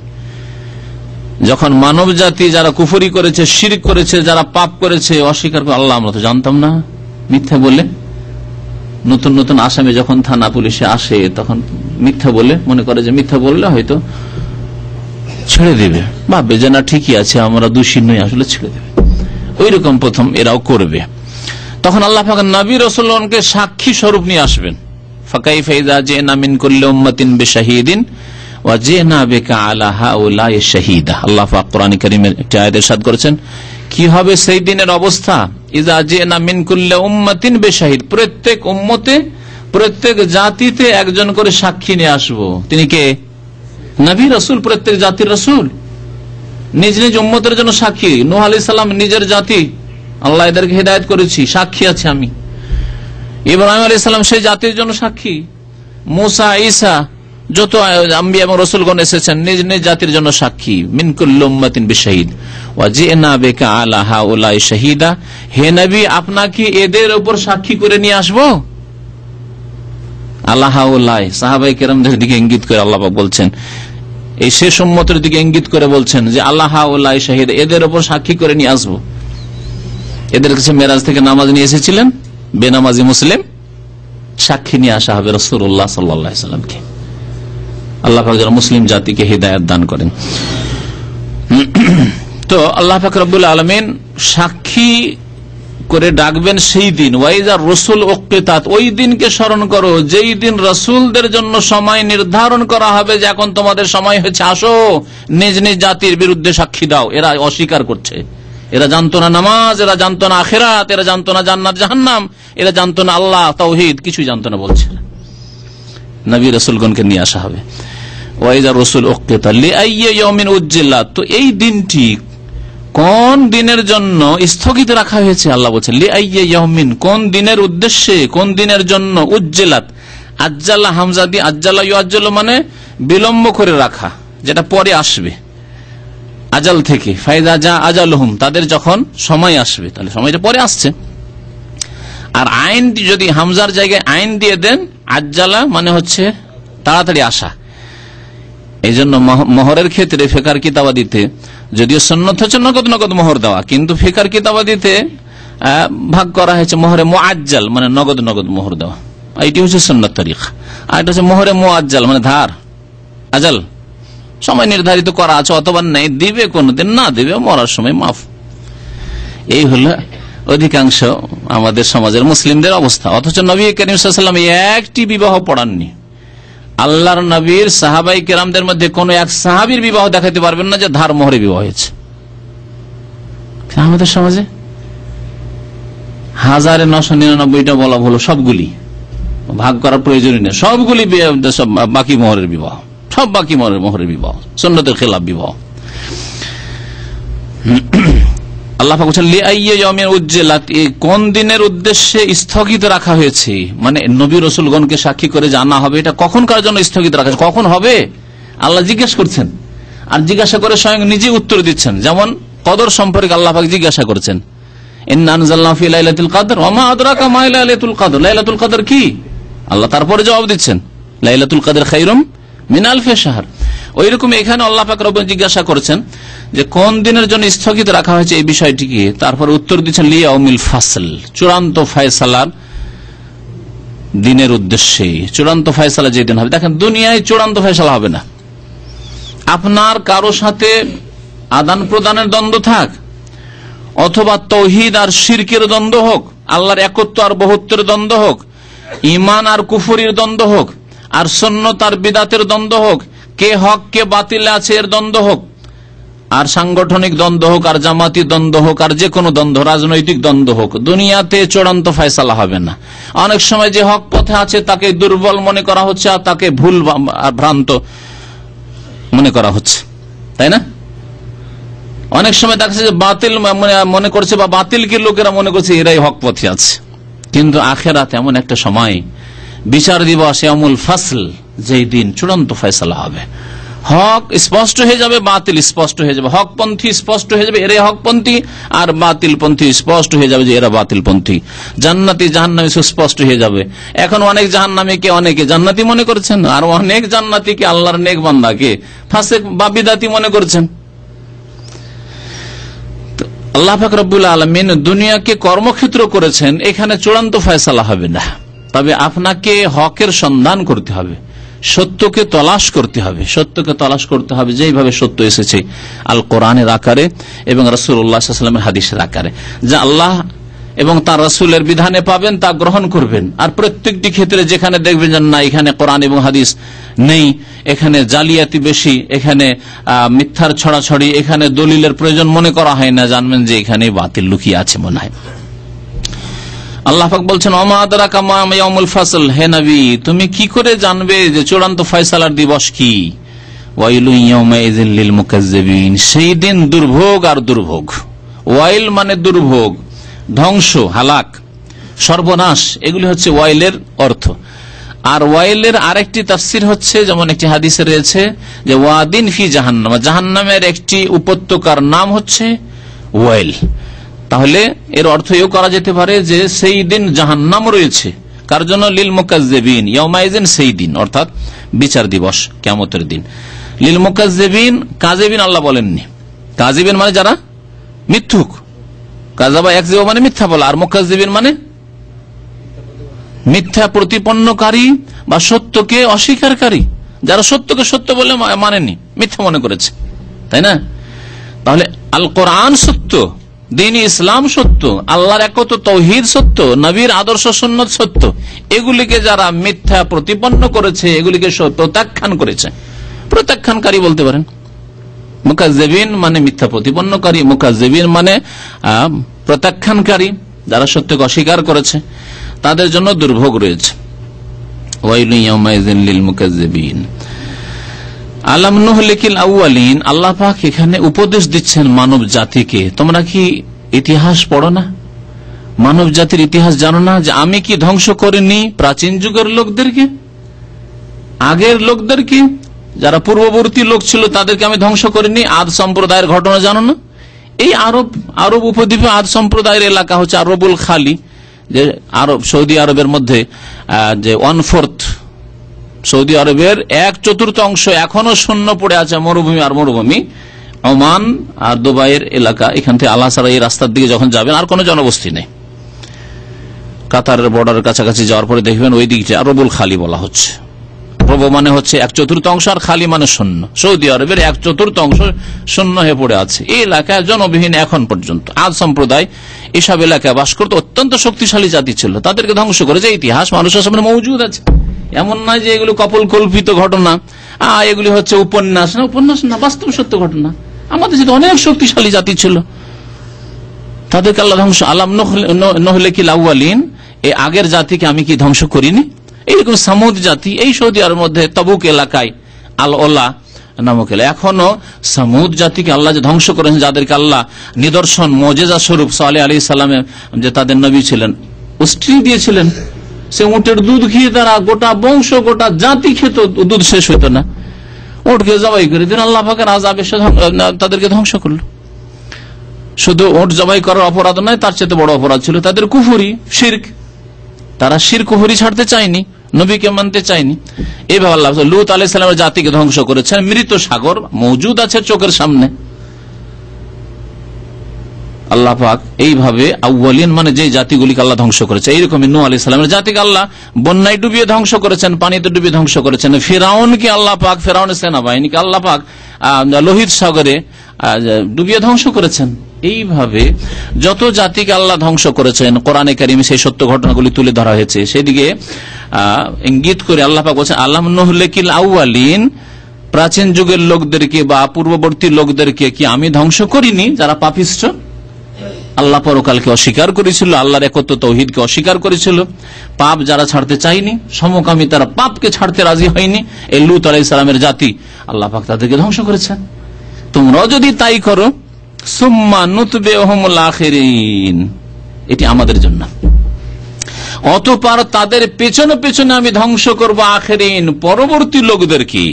পূর্ববর্তীদেরকে ধ্বংস করেছি, এই ইতিহাস মজুদ আছে তোমাদের সামনে। আর পরবর্তী লোকদেরকে অর্থাৎ তোমাদেরকে ধ্বংস করব তাদের পরে পরে, যদি তোমরা এরকম করো। তোমরা ইমানের জায়গায় যদি কুফরি করো, বিশ্বাসের জায়গায় অবিশ্বাস করো, তাওহীদের জায়গায় যদি শিরক করো, সুন্নতের জায়গায় বিদআত করো, নামাজি হওয়ার জায়গায় বেনামাজি হও, সৎ কাজের জায়গায় যদি অসৎ কাজ পাপে ডুবে যাও, সুম্মা নুতবিউহুমুল আখিরিন, পরবর্তীদেরকে তারপরে আমি ধ্বংস। আতবা ইউতবিউ মানে পেছনে পেছনে বা পরে কোন কাজ করা। আল্লাহ পাক তারপরে তার নীতিমালা উল্লেখ করেছেন, কাযালিকা নাফআলু বিল মুজরিমিন, আমি অপরাধীদের সাথে এই রকমই করে থাকি। অপরাধী যারা পাপিষ্ঠ তাদের সাথে আমি এইরকমই করে থাকি। আগের জাতিকেও তাদের অপরাধের জন্য ধ্বংস করেছি, আর এই জাতি উম্মতে মুসলিমা রাসূলুল্লাহ সাল্লাল্লাহু আলাইহি ওয়াসাল্লাম উম্মত যদি এইরকম কাজ করে তাহলে তাদেরকেও এইভাবে ধ্বংস করব। তবে নবী করিম সাল্লাল্লাহু আলাইহি ওয়াসাল্লামের একটি দোয়া আছে, জানা আছে? কি দোয়া? যে আল্লাহ আমার উম্মতকে একসাথে ধ্বংস করিও না, যার ফলে এই উম্মত এত পাপে ডুবে গেলেও, আল্লাহর শত্রুদের পদে পদে অন্ধ অনুকরণ করলেও আল্লাহ সমূলে বিনাশ করছেন না, সার্বিক ভাবে ধ্বংস করছেন না। কোন কোন এলাকায় আল্লাহর আযাব আসছে, সুনামি আসলো, সংশোধন হইল না। আল্লাহ পাকের আরেক সুনামি কোন জায়গায় আসবে, আর এক আযাব কোন জায়গায় আসবে, তারপরে কলহ বিবাদ, অন্তর্দ্বন্দ্ব, লড়াই, যুদ্ধ, হতাহত, এগুলি আল্লাহ পাকের বহু রকমের আযাব। যে আযাবগুলির কথায় আল্লাহ এখানে বলে কাযালিকা নাফআলু বিল মুজরিমিন, এইরকমই আমি অপরাধীদের সাথে আচরণ করে থাকি। ওয়াইলু ইয়াউমাইযিল লিল মুকাজ্জিবিন, সুতরাং দুর্ভোগ রয়েছে সেই দিন মিথ্যা প্রতিপন্নকারীদের জন্য। আলাম, তারপরে কি আছে? নাখলুকুকুম মিন মাইম মাহিন, আমি তোমাদেরকে কি তুচ্ছ পানি থেকে, তুচ্ছ পানি থেকে, মহিন আল্লাহ বলেছেন, তুচ্ছ বলেছেন, নাপাক বলেননি। মহিন মানে তুচ্ছ। আপনার নাকের পোটা নাপাক না ঘৃণিত? ঘৃণিত। নাপাক, নাপাক যদি হয় তাহলে কত সময় আপনার হাতে লাগছে কাশফোঁটা, তাহলে হাত নাপাক, কিন্তু ঘৃণিত, খারাপ লাগছে, নোংরা। ওই রকমই হচ্ছে বীর্য মনি। আলাম নাখলুকুম মিন মাইম মাহিন, আমি কি তোমাদেরকে সৃষ্টি করিনি তুচ্ছ পানি হতে? ফাজআলনাহু ফি কারারিম মাকিন, অতঃপর তাকে আমি স্থান দেইনি সুরক্ষিত জায়গায়, তাকে আমি রেখে দিইনি সুরক্ষিত স্থানে। সুরক্ষিত স্থান কি? রহিম, মায়ের রাহেম, জরায়ু। আল্লাহ পাক রব্বুল জরায়ুতে স্থান দান করেছেন এবং তারপরে তাকে বিভিন্ন স্তর পার করে ওয়াকাদ খালাকাকুম আতওয়ারা, আল্লাহ বলেছেন সূরা নূহে, তোমাদেরকে আল্লাহ পাক বিভিন্ন স্তর পার করে অতিক্রম করে সৃষ্টি করে এই দুনিয়াতে নিয়ে এসেছেন।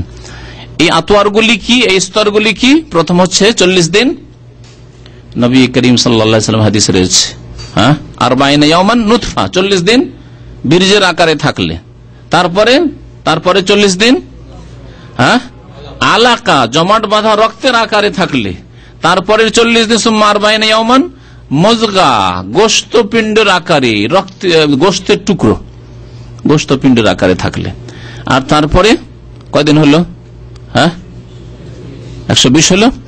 120 যখন হয়ে গেল তখন প্রথম হচ্ছে নুতফা, তারপরে আলাকা, তারপরে হচ্ছে মুজগা, 3-4 বার 120। 120 হয়ে গেল মানে 4 মাস হয়ে গেল। 4 মাস যখন হয়ে গেল সুম্মা ইউমারু বিআরবা'i কালিমাত, 4টি কথার আদেশ দিয়ে ফেরেশতাকে পাঠান, আর তখন ইউনফাখু ফীহি রূহ দিয়ে দেওয়া হয়, আত্মা দিয়ে দেওয়া হইল।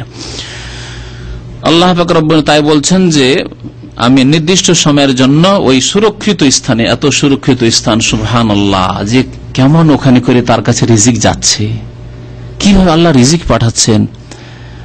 মাসিক ঋতু যেটা একবারে ঘৃণিত দুর্গন্ধযুক্ত কত খারাপ ছিল, সেটাকে ফুলের আকার করে দিয়ে আবার ওখান দিয়ে নাভি দিয়ে খাবার যাচ্ছে। যেহেতু রক্ত সেটা মুখ দিয়ে না, সেজন্য আল্লাহ পাক নাভি দিয়ে খাবার ব্যবস্থা করছেন। এলা কাদারি মালুম, নির্দিষ্ট সময়ের জন্য, নির্দিষ্ট সময়ের জন্য আল্লাহ পাক রাহেমে জরায়ুতে রাখলেন। ফাকাদার না, আল্লাহ বলছেন আমি সুপরিমিত করলাম।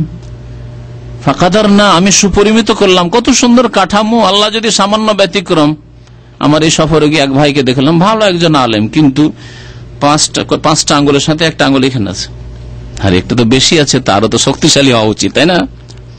শক্তিশালী কি কমজোর? কোন এক জায়গায় প্রস্তাব দিতে গেছে বিয়ের জন্য, তার যৌবনকালে মদিনা থেকে পড়ে গেছে, দেখা হইল, বিয়ের প্রস্তাব দিতে গেছে, শুধু এই একটা আঙ্গুল বেশি আছে, ওই জন্য মেয়ে দেয়নি। একটা আঙ্গুল শুধু বেশি আছে, কমও নাই, বেশি আছে। আরে বেশি আছে, বিয়ে দেওয়া উচিত, তাও ছিল না। চিন্তা করতে পেরেছেন আপনি? ফাঁকাদান, আল্লাহ বলছে আমি সুপরিমিত করেছি, যেখানে যা লাগবে সেইভাবে আমি দিয়েছি। মাথাটা যদি একটু বড় হয়ে যায় তাও দেখতে খারাপ লাগছে, আবার যদি ছোট হয়ে যায় মাথা তাও খারাপ লাগছে। সুপরিমিত, দেখেন কোনটা আল্লাহ সুপরিমিত করেননি। এই আঙ্গুলগুলি দেখেন ছোট বড় হয়েছে, তারপরে ভালো লাগছে। সমান যদি হয়ে যেত, আরে সমান হলে ভালো হওয়া উচিত না, ভালো না? আঙ্গুলগুলো যদি আল্লাহ সমান করে দিতেন ভালো হইতো না। ফাকাদার না, ওয়াল্লাযী কাদ্দারা ফাহাদা, যিনি সুপরিমিত করেছেন। কোন নিয়ামতের কথা আল্লাহ পাকের উল্লেখ করবেন যদি এইভাবে এক এক নিয়ামত? এগুলি আল্লাহর জিকির। আসলে আমাদের সামনে মানুষ আল্লাহর জিকিরকে সীমিত করে দিয়েছে। জিকির মানে বিদাতি জিকির না, সুন্নতি জিকির, তারপরে জিকিরের, এগুলি আল্লাহ পাকের জিকির। আল্লাহ পাক রব্বুল কুদরত, আল্লাহ পাক রব্বুল কিভাবে আমাদের সৃষ্টি করেছেন, আল্লাহ পাক রব্বুল কত সুন্দর করেছেন, আল্লাহ পাক রব্বুল কত নিয়ামত আমাদেরকে দিয়েছেন, এগুলো আল্লাহ জিকির না? এই তো আল্লাহর আসল স্মরণ। এর দ্বারা তো মানুষের সংশোধন বেশি হবে। এ মুখের মন্ত্রের চাইতে যখন আপনি বুঝে অন্তর থেকে ইমানের সাথে আল্লাহর এসব নিয়ামত স্মরণ করবেন, তখন আপনার জীবনের সংশোধন আরো বেশি হবে। যে এগুলি আমার বাবাও দিতে পারে না, আমার মাও দিতে পারেন না, আমার কেউ দিতে পারে না, আমার শাসকও দিতে পারে না, আমার পার্টিও দিতে পারে না, একমাত্র আল্লাহ পাক রব্বুল দিয়েছেন।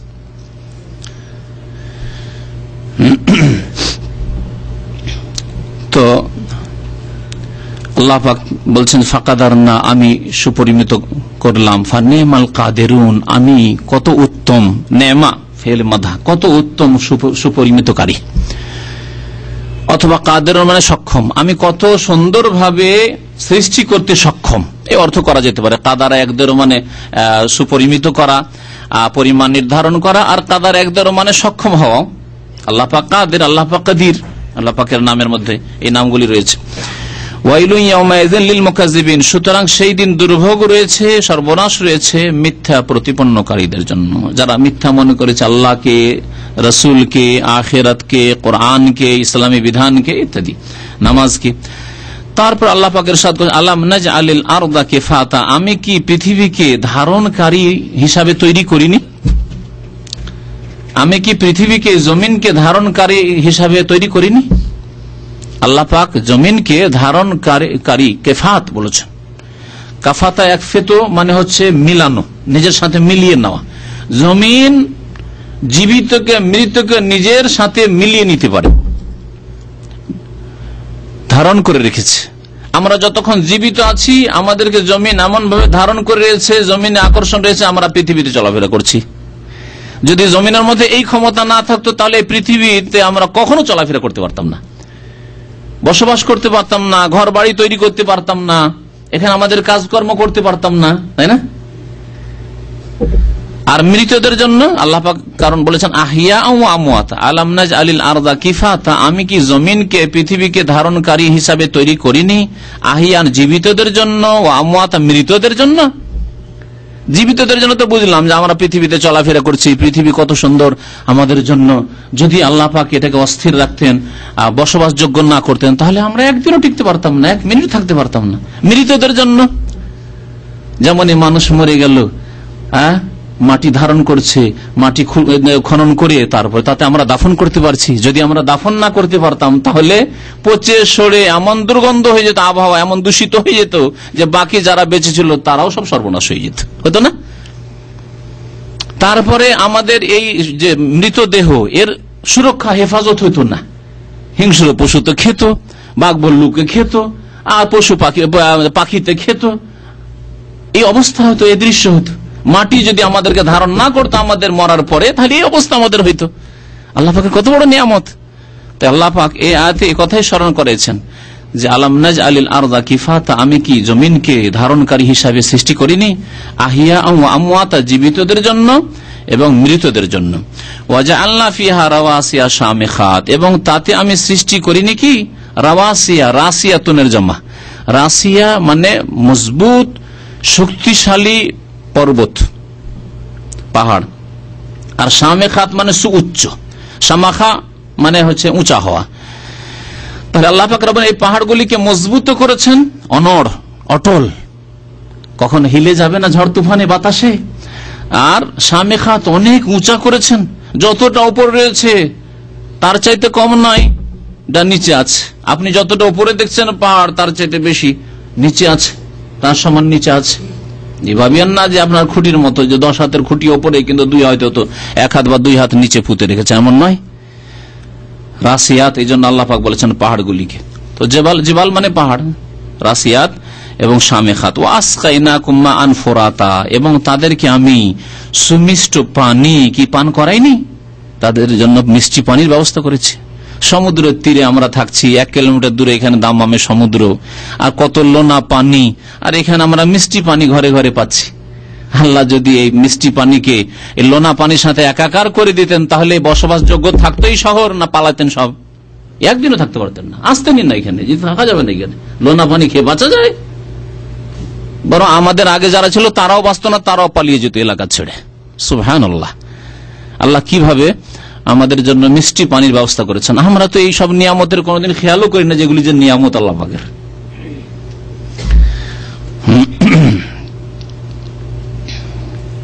ওয়াইলু ইয়াউমাইযিল লিল মুকাজ্জিবিন, সেই দিন দুর্ভোগ রয়েছে মিথ্যা প্রতিপন্নকারীদের জন্য। ইনতালিকু ইলা মা কুনতুম বিহি তুকাজ্জিবুন, আল্লাহ বলছেন তোমরা চলো, মানব জাতিকে আল্লাহ বলছেন, পাপিষ্ঠদেরকে বিশেষ করে, ওই দিকে যা তোমরা মিথ্যা মনে করতে, জাহান্নামকে মিথ্যা মনে করতে, সাজা শাস্তিকে মিথ্যা মনে করতে, আল্লাহর আযাবকে মিথ্যা মনে করতে, আল্লাহর পাকড়া আল্লাহ যে ধরবেন এটাকে দূরের বিষয়। বিশ্বাসী ছিল না, আর বিশ্বাস থাকলে নামে মাত্র, আসলে কাজে কর্মে বিশ্বাস নয়।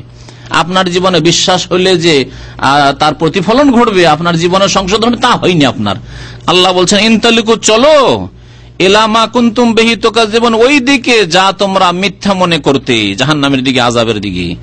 ইনতালিকু ইলা যিল্লিন যি সালাসি শুআব, তোমরা চলো, কোন দিকে চলো তার ব্যাখ্যা হচ্ছে। আগের আয়াতে যে বলা হলো যে তোমরা চলো যা তোমরা মিথ্যা মনে করতে, কি মিথ্যা মনে করতে, তা আবার আল্লাহ বলছেন, তা হচ্ছে ইনতালিকু ইলা যিল্লিন, এমন এক ছায়ার দিকে চলো, যি সালাসি শুআব, যা 3 শাখা বিশিষ্ট। আল্লাহ পাক জাহান্নামের আগুনের ছায়ার কথা বলছেন। জাহান্নামের আগুন এবং জাহান্নামের আগুনের ধোঁয়ার ছায়া। আগুন যখন জ্বলে, জ্বলার সময় যে ধোঁয়া উঠে, ধোঁয়াকে আল্লাহ পাক 3 শাখা বিশিষ্ট বলেছেন। সালাসে শুআব, এক ধোঁয়া ওপর দিকে যায়, আর এক ধোঁয়া ডান দিকে যায়, ভাগ হয়ে আর এক ধোঁয়া বাম দিকে যায়, তাহলে 3 ভাগে বিভক্ত হলো না? হলো না। ওপর দিকে যাচ্ছে, আবার ধোঁয়া যখন খুব বেশি হয় ডান দিকে বাম দিকে ছড়িয়ে যাচ্ছে, আল্লাহ পাক তাকে বলেছেন জি সালাসে শুআব, 3 শাখা বিশিষ্ট যে ধোঁয়া রয়েছে, সে ধোঁয়ার ছায়া।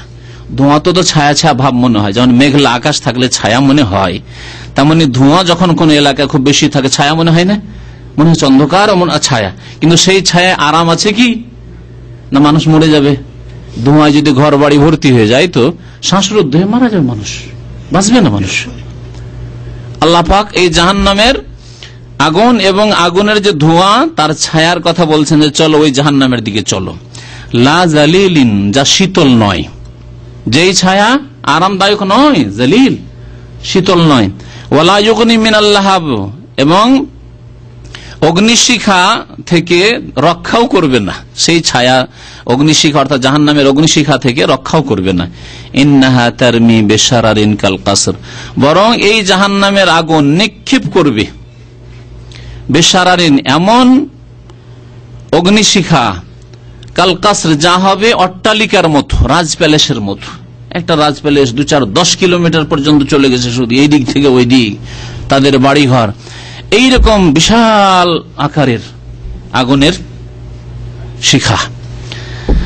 কান্নাহু জিমালাতুন সুফ, আগুনের শিখা যখন উঠে খুব বড় হয়ে উঠে, আর তারপরে বড় হয়ে ওঠার পরে সেগুলি আবার ভাগ হয়ে যায়, ছোট ছোট ভাগে বিভক্ত হয়ে যায়। এটাকে আল্লাহ পাক রব্বুল আলামিন এইভাবে এখানে বুঝিয়েছেন যে প্রথম যেটা অগ্নিশিখা লেলিহান অগ্নি উঠলো সেটা হচ্ছে কার মতো, কাল কাসর, রাজ প্যালেসের মতো, অট্টালিকার মতো। আর তারপরে ওটা আবার বিভক্ত হয়ে এদিক ওদিক ছড়িয়ে দূরে গিয়ে আগুন পড়ে। আগুন লাগার সময় দেখেছেন না, দেখেননি? গ্রামে গঞ্জে যখন আগুন লাগে আর এখানে আগুন লেগেছে, দেখা গেল 5 মিনিট 10 মিনিটের মধ্যে আগুন আবার 1-1 কিলোমিটার পরে দেখছেন আগুন উড়ে গিয়ে আরেক বাড়িতে আগুন লেগেছে, 5টা বাড়ি বাদ দিয়ে আরেক বাড়িতে গিয়ে আগুন। তো আল্লাহ পাক রব্বুল বলছেন যে ওই আগুনের কিছু অংশ আবার কেমন হয়, বিভিন্ন জায়গায় বিভক্ত হয়ে পড়ে। সেগুলি হচ্ছে কেমন, কান্নাহু জামালাতুন সুফর, সেগুলি পীতবর্ণ বা হলুদ উটের মতো। জামাল মানে উট, আর ওর জামা হচ্ছে জেমালাতুন, আর সুফর হচ্ছে আসফারের জামা। আসফার মানে হচ্ছে হলুদ, হলুদ বর্ণ। ওই আগুনের শিখাগুলি যখন বিভিন্ন জায়গায় ছড়িয়ে ছত্রভঙ্গ হয়ে পড়ে, সেগুলি এত বড় জাহান্নামের এই হবে যে সেগুলি এক একটা উট মনে হবে, অথচ অগ্নিশিখা হয়তো ভাগ ভাগ হয়ে ছত্রভঙ্গ হয়ে পড়ছে। এই হচ্ছে জাহান্নামের আযাব, যার কিছু দৃশ্য আল্লাহ পাক এখানে তুলে ধরেছেন। ওয়াইলু ইয়াউমাইযিন লিল মুকাজ্জিবিন, সেই দিন মিথ্যা প্রতিপন্নকারীদের জন্য দুর্ভোগ রয়েছে। হাযা ইয়াউমুল লা ইয়ানতিকুন, এই কিয়ামতের দিবস, এই বিচার দিন এমন একদিন যেই দিন কেউ কথা বলবে না। লা ইয়ানতিকুন, কেউ কথা বলবে না। আল্লাহ বলছেন লা ইয়ানতিকুন, আর বিদআতপন্থীরা বলছে যে পীর ধরলে পীর তো নিয়ে যাবে, মানে পীর আল্লাহর সাথে বাদানুবাদ করে নিয়ে যাবে। আল্লাহ বলছেন লা ইয়ানতিকুন, কথা বলার কোনো অবকাশ নেই। নবী করিম সাল্লাল্লাহু আলাইহি ওয়াসাল্লাম বলেছেন ওয়া কালামুর রাসূল ইয়াউমাইন, রাসূলরা কি বলবেন? হ্যাঁ, আল্লাহুম্মা সাল্লিম সাল্লিম, পুলের ওপর, পুল সিরাত যেটাকে আমাদের দেশের মানুষরা বলে, পুল মানে সিরাত আর সিরাত মানে পুল, কিন্তু ডবল করে পুল সিরাত বলে আমাদের দেশের মানুষরা। সেই জাহান্নামের উপর যে পুল হবে সেখানে ফের রাসূলগণ বলেন আল্লাহুম্মা সাল্লিম, আল্লাহ তুমি হেফাজত করো, আল্লাহ তুমি হেফাজত করো, আল্লাহ তুমি নিরাপদ রাখো আমার উম্মতকে, এই বলবে। আর সকলে বলবে নাফসি নাফসি নাফসি নাফসি। সুপারিশের জন্য যখন নূহ আলাইহিস সালামের কাছে লোকেরা যাবেন যে বিচারের জন্য আল্লাহর কাছে দরখাস্তের সুপারিশ করেন, আদম আলাইহিস সালামের কাছে যাবেন, মুসা, ঈসা, ইব্রাহিম আলাইহিস সালাম সবার কাছে যখন যাবেন লোকেরা, তখন তারা কি বলবে? নাফসি নাফসি, আমি নিজেই পেরেশান, নিজেই পেরেশান। হাযা ইয়াউমুল লা ইয়ানতিকুন, এমন দিন হবে যে কারো কথা বলার কোনো অবকাশ নেই। তবে আম্বিয়া এবং রাসূলগণের যে সুপারিশ আছে, যখন আল্লাহ পাক সুপারিশের অনুমতি দিবেন, অনুমতি ওয়ালা ইউজানু লাহুম, এবং তাদেরকে অনুমতিও দেওয়া হবে না যে ফায়াতাজরুন, তারা নিজের ওজর পেশ করবে, অজুহাত পেশ করবে যে আল্লাহ আমি বুঝিনি, আল্লাহ আমি জানতে পারিনি, আল্লাহ আমি নামাজের গুরুত্ব বুঝতে পারিনি, আমাকে আমার বাবা তো ওইভাবে নামাজ শিখায়নি। ওয়ালা ইউজানু লাহুম, অনুমতি দেওয়া হবে না কথা বলার, ফায়াতাজরুন, যে ওজর পেশ করবে। দুনিয়াতে তোমাদের কাছে পৌঁছে দেওয়া হয়েছিল। ওয়াইলুন ইয়াউমাইযিন লিল মুকাজ্জিবিন, সেই দিন মিথ্যা প্রতিপন্নকারীদের জন্য দুর্ভোগ রয়েছে। হাযা ইয়াউমুল ফাসলি জামানাকুম আল আউয়ালিন, আল্লাহ বলছেন এই হচ্ছে চূড়ান্ত ফয়সালার দিবস, কিয়ামতের দিন। জামানাকুম, তোমাদেরকে একত্রিত করেছি, সমবেত করেছি, ওয়াল আউয়ালিন, এবং প্রথম যুগের মানুষ আদম আলাইহিস সালাম থেকে শুরু করে যত মানুষ আছে সকলকে এখানে জমা করেছি, শুধু তোমাদেরকে নয়, আগের লোকদেরকে, পরের লোকদেরকে, সকলকে এখানে আমি জমা করেছি, একত্রিত করেছি।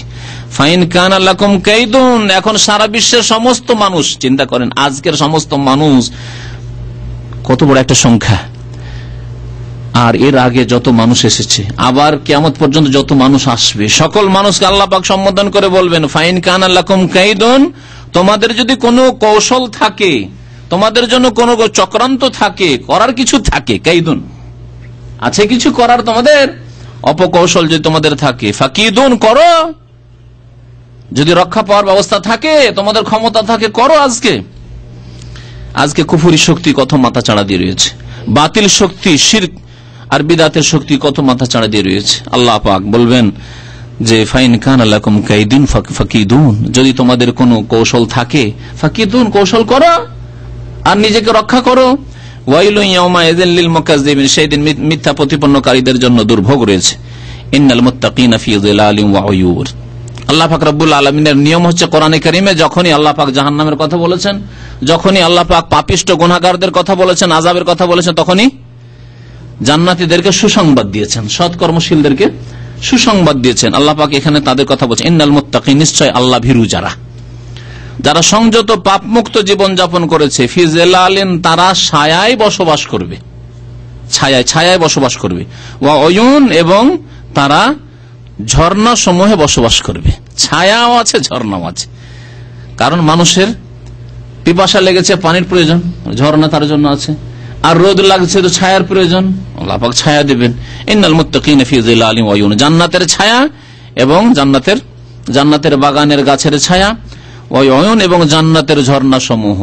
জান্নাতের ছায়া কি? দুনিয়ার গাছ, হ্যাঁ, এই ছোটখাটো গাছ। নবী করিম সাল্লাল্লাহু আলাইহি ওয়াসাল্লাম হাদিস, ইন্না ফিল জান্নাতি লাশাজারা, জান্নাতে একটি গাছের বিবরণ শুধু নবী সাল্লাল্লাহু আলাইহি ওয়াসাল্লাম দিয়েছেন। ইয়াসিরুর রাকিবুল জাওয়াদু ফি যিল্লিহা মিয়াতু আম, একজন ঘোড়ায় আরোহণকারী, ঘোড়ার সওয়ারি, সে ঘোড়া নিয়ে দ্রুতগামী, জাওয়াদ মানে দ্রুতগামী ঘোড়া নিয়ে সে চলতে থাকবে, দ্রুত চলতে থাকবে ওই গাছের তলায়। কতদিন? মিয়াতু আমিন, 100 বছর, 100 বছর। তারপরে শেষ হয়ে যাবে ছায়া, লা ইয়াকতাউহা, তাও ছায়া শেষ হবে না, ছায়া অতিক্রম করতে পারবে না। সুবহানাল্লাহ, একটি গাছের কথা নবী করিম সাল্লাল্লাহু আলাইহি ওয়াসাল্লাম বলেছেন। আর জান্নাত বহু বচন, জান্নাতুনের, জান্নাত মানে বাগান, বাগান তো 2-4টা গাছ থাকলে হয় না, বাগান মানে তো অনেকগুলি গাছ। আবার জান্নাত বহু বাগান আর বাগান আর বাগান। আল্লাহ পাক রব্বুল আলামিন এই নিয়ামত তৈরি করে রেখেছেন। আমরা শুধু একটা ছোট্ট বাড়ি, 2 কাঠা বা 2 ডিসিমেলের উপরে একটা বাড়ি করবেন, তার জন্য পয়সার জন্য পেরেশান, রাত দিন মেহনত করেছেন যে কিছু টাকা পয়সা বাঁচিয়ে ওই 2 কাঠা জমি আছে ওখানে বাড়ি করতে হবে দুনিয়ার। আর জান্নাতের একটি গাছের জন্য কখনো চিন্তা করলেন না যে ওই গাছ আমাকে হাসিল করতে হবে, ওই জান্নাতের বাগান আমাকে হাসিল করতে হবে। সুবহানাল্লাহ, আমাদের ঈমানি অবস্থা কেমন, আমাদের আমলের অবস্থা কেমন। দুনিয়ার জন্য তো খুব ছুটেছি, কিন্তু পরকালকে আমরা একেবারে উপেক্ষা করে দিয়েছি। ওয়াতাজারুনাল আখিরাহ।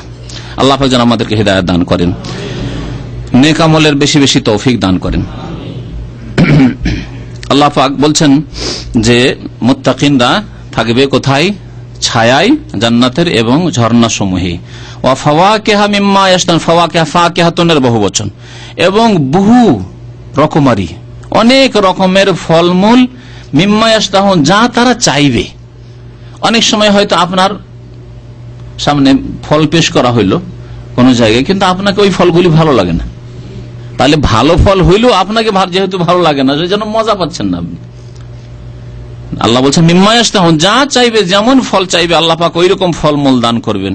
কুলু ওয়াশরাবু হানিয়াম বিমা কুনতুম তা'মালুন, এবং আল্লাহর পক্ষ থেকে বলা হবে কুলু ওয়াশরাবু, তোমরা পানাহার করতে থাকো, হানিয়ান, তৃপ্তির সাথে।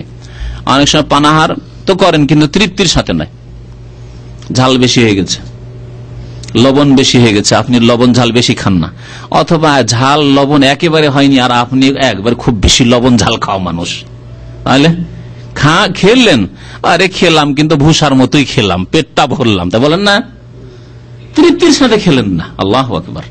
আল্লাহ বলছেন হানিয়ান, তোমরা পানাহার করতে থাকো তৃপ্তির সাথে। পানি আজকাল ফ্রিজ যদি না থাকে, পানি খাচ্ছেন গরমের দিনে, পানি খেয়ে শরীরে যেটা পানির চাহিদা সেটা তো করলেন, কিন্তু তৃপ্তি হইল না এই পানি, গরম পানি খেয়ে। গোসল তো করছেন এই দুপুরে গরম পানিতে, তৃপ্তি হচ্ছে? তৃপ্তি হচ্ছে না। এই জন্য অনেকে বুদ্ধি করে সকালবেলায় পানি ঠান্ডা করার জন্য রাখছে। আমরা করছি, ওই ট্যাঙ্কির পানি আগুনের মতো গরম হয়ে যায়, সকালে ফজরের আগে পানি কয়েক বালতিতে পানি রেখে দিলাম, ওইটা দুপুর হইতে হইতে জোহরের সময় হইতে হইতে ঠান্ডা হয়ে থাকবে, অথবা 2 দিন আগে থেকে ঠান্ডা করে রেখেছি পানি। সুবহানাল্লাহ, তৃপ্তির জন্য শুধু। গোসল তো হইল, নাপাকি থাকলে নাপাকি গরম পানি দিও, নাপাকি দূর হয়ে যাবে দুপুরের ওই ট্যাঙ্কির পানি দিয়ে, কিন্তু তৃপ্তি হচ্ছে না, না পান করে না গোসল করে। আল্লাহ বলছেন কুলু ওয়াশরাবু, পানাহার করতে থাকো, হানিয়ান, আরামের সাথে, তৃপ্তির সাথে, বিমা কুনতুম তা'মালুন, কারণ তোমরা আমল করেছিলে, তোমাদের আমলের বিনিময়ে। আমল দিয়ে জান্নাত ক্রয় করা যায় না, তবে আমল হচ্ছে জান্নাত পাওয়ার, আল্লাহর রহমত পাওয়ার উপায়। কারণ নবী করিম সাল্লাল্লাহু আলাইহি ওয়াসাল্লাম বলেছেন যে কেউ আমল দিয়ে জান্নাত খরিদ করতে পারবে না, তবে আমল আল্লাহর রহমত পাওয়ার ওসিলা, মাধ্যম হবে, আল্লাহ রহম করবে। প্রত্যেকে আল্লাহর রহমতে জান্নাত যাবে, কিন্তু আল্লাহর রহমত হবে না যদি তার আমল না থাকে, ফরজ ওয়াজিব ঠিক না থাকে, হারাম নাজায়েজ থেকে বেঁচে না থাকে কমপক্ষে।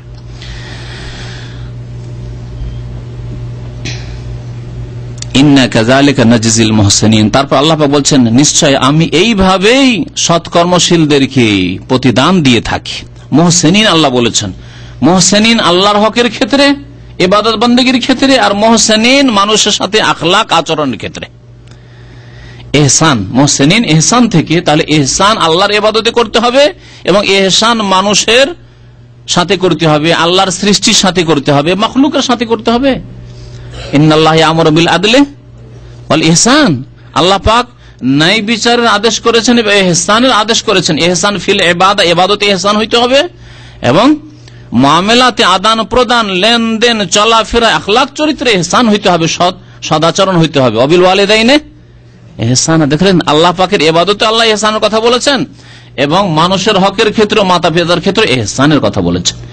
ইন্না কাযালিকা নাজজিল মুহসিন, যাদের ইহসান আছে ইবাদতে এবং আখলাকে, তাদেরকে আল্লাহ উত্তম প্রতিদান দেবেন, এই জান্নাত বলবেন। এইভাবে আমি উত্তম প্রতিদান দিয়ে থাকি, জান্নাত দিয়ে থাকি। ইবাদতে ইহসান কি? নবী করিম সাল্লাল্লাহু আলাইহি ওয়াসাল্লামের হাদিসে জিবরিল রয়েছে, আনতা আবুদাল্লাহ কান্নাকা তারাহু। যখন ইহসান সম্পর্কে জিবরাইল আলাইহিস সালাম নবী করিম সাল্লাল্লাহু আলাইহি ওয়াসাল্লামকে জিজ্ঞাসা করলেন, মানুষের রূপ ধরে এসে মসজিদ নববীতে, বলেছিলেন যে ইহসান, আল্লাহ পাকের ইবাদতে ইহসান, সৎকর্মশীল হওয়া, নিষ্ঠাবান হওয়া, ইখলাস ওয়ালা হওয়া হচ্ছে এই যে আল্লাহ পাকের ইবাদত করবে এমন ভাবে কান্নাকা তারাহু, যেন আল্লাহকে তুমি দেখে ইবাদত করছো। যেন দেখা যায় না, কিন্তু যেন দেখে ইবাদত করছো। দেখলে যেমন হয়তো সেই রকম ইবাদত তোমার, একবারে মনোযোগ দিয়ে, ইখলাসের সাথে। ফাইনলাম তাকুন তারাহু, যদি এইরকম উচ্চ পর্যায়ের ইবাদত বন্দেগীকারী যদি না হইতে পারো, পরহেজগার না হইতে পারো, ফাইন্নাহু ইয়ারা, কমের পক্ষে এতটুকু ঈমান এবং ইয়াকিন রাখবে, দৃঢ় বিশ্বাস রাখবে, ফাইন্নাহু ইয়ারা, আল্লাহ তোমাকে দেখছেন। শুধু নামাজের সময় নয়, কারণ অনেকে এবার এই হাদিসটি আনতাবুদাল্লাহ, আল্লাহ নবী কি বলেছেন, হ্যাঁ আল্লাহর ইবাদত করবে, এই কথা বলেন যে তুমি নামাজ পড়বে, তখন নামাজের সময় তুমি আল্লাহকে যেন আমি দেখছি, অথবা আল্লাহ আমাকে দেখছেন ওই সময়। কিন্তু দোকানে যখন ব্যবসা করছেন, হ্যাঁ এক্সপায়ার মাল বিক্রি করে দেবেন, দেখছেন যে এটা এক্সপায়ার মাল, কিন্তু দেখছেন লোকটা মূর্খ, পড়াশোনা জানে না, নিয়ে যাবে, অথবা খুব তাড়াহুড়াতে আছে, এ দিয়ে দিলে নিয়ে যাবে। হয়েছে এরকম। একবার আইসক্রিম কিনছে এখানে সুপার মার্কেটে, বাড়িতে নিয়ে এসে দেখি এক্সপায়ার হয়ে গেছে, 2 সপ্তাহ আগে এক্সপায়ার হয়ে গেছে। জানে না দোকানওয়ালা? অবশ্যই জানে। এহসান না মানুষের সাথে এহসান করলেন, না আল্লাহর সাথে এহসান করলেন আপনি।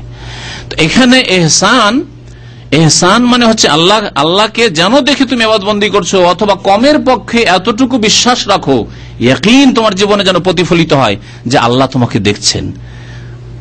আমি স্টিকার লাগাচ্ছি 2 নম্বরই, নিয়ে আসছি মাল থাইল্যান্ড থেকে, লিখছি মেড ইন বাংলাদেশ, হ্যাঁ তৈরি হচ্ছে এখানে জেদ্দায়, আর লিখছি আমি মেড ইন জাপান, মানে যে দেশের উপর আকর্ষণ আছে, ইত্যাদি ইত্যাদি। না, কখনো না। ডেট এক্সপায়ার হয়ে গেছে, আবার নতুন করে ডেট মারছি তাতে।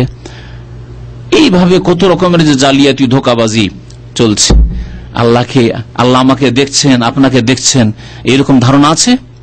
আপনি আপনার মায়ের সামনে অশ্লীল ছবি দেখতে পারবেন? আপনার বাবার সামনে বসে অশ্লীল ছবি দেখতে পারবেন?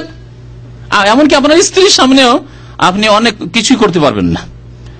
আপনি কারোর সাথে অবৈধ টেলিফোন করছেন, স্ত্রীর সামনে পারবেন? জুতা খাওয়ার ভয় আছে। আজকাল মহিলাদের ভয়টাই বেশি, তাই না? ওই জন্য তো দাঁড়িয়ে রাখতে পারেন না অনেকে, আর স্ত্রী পারমিশন দেন ভাই। যদি এত ভয় যদি হয়, তাহলে আপনার স্ত্রীর সামনে কখনো আপনি অন্য কোন মহিলাকে টেলিফোন করতে পারবেন না? লুকিয়ে।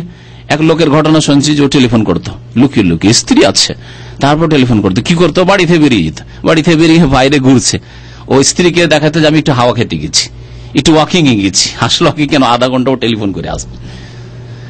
দেখেন তাহলে স্ত্রীর ভয় কত। স্ত্রী যদি দেখে আর জানতে পারে যে আমি টেলিফোন করছি কোন মহিলাকে, তাহলে আমার অবস্থা খারাপ করে দিবে। আর রব্বুল আলামিন রবের স্ত্রীর রব, তিনি কি করবেন?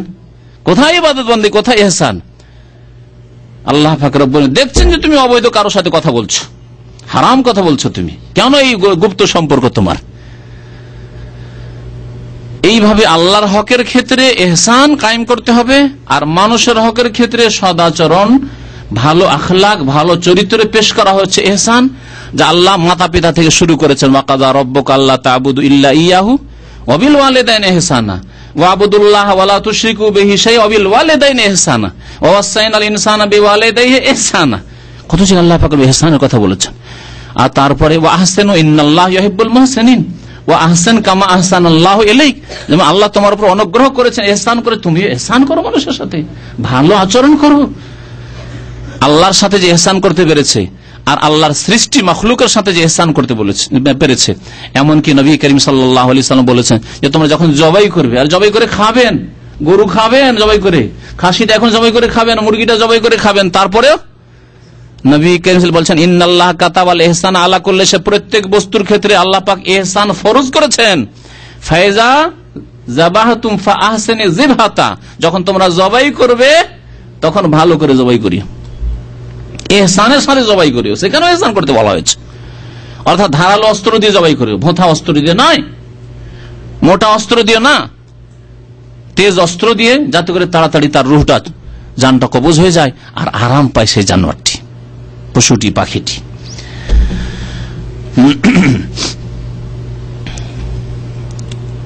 তো বলছিলাম যে ইন্না কাযালিকা নাজিজিল মুহসিনিন, আল্লাহ বলবেন নিশ্চয় আমি এইভাবেই মুহসিনিনদেরকে, সৎকর্মশীলদেরকে, ইহসানকারীদেরকে বদলা দিয়ে থাকি, প্রতিদান দিয়ে থাকি।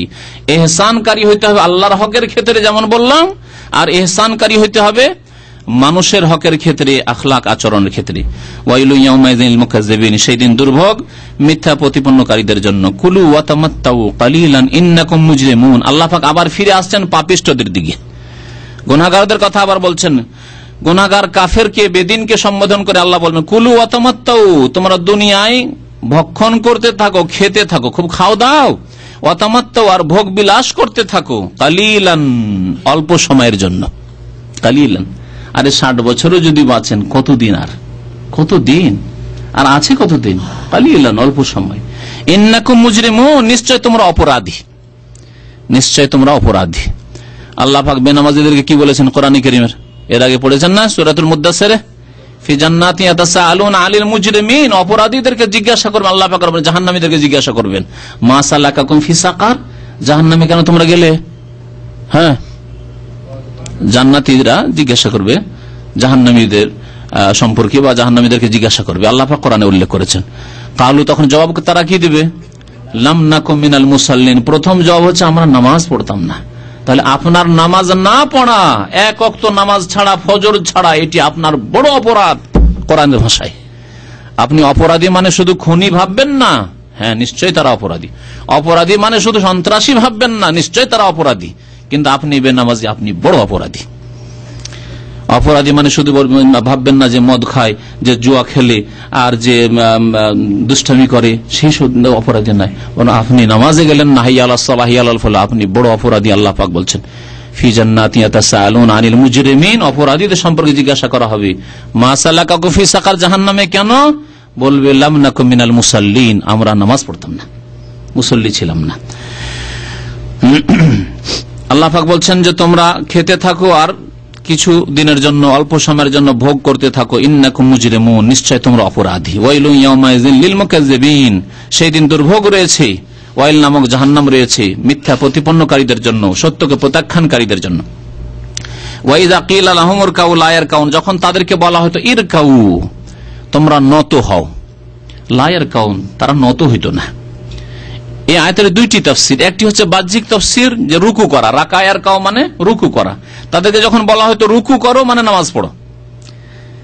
নামাজের একটি রুকুন ফরজ হচ্ছে রুকু, আর একটি অঙ্গ দিয়ে কি বলা হয়েছে, গোটা নামাজকে উদ্দেশ্য করা হয়েছে।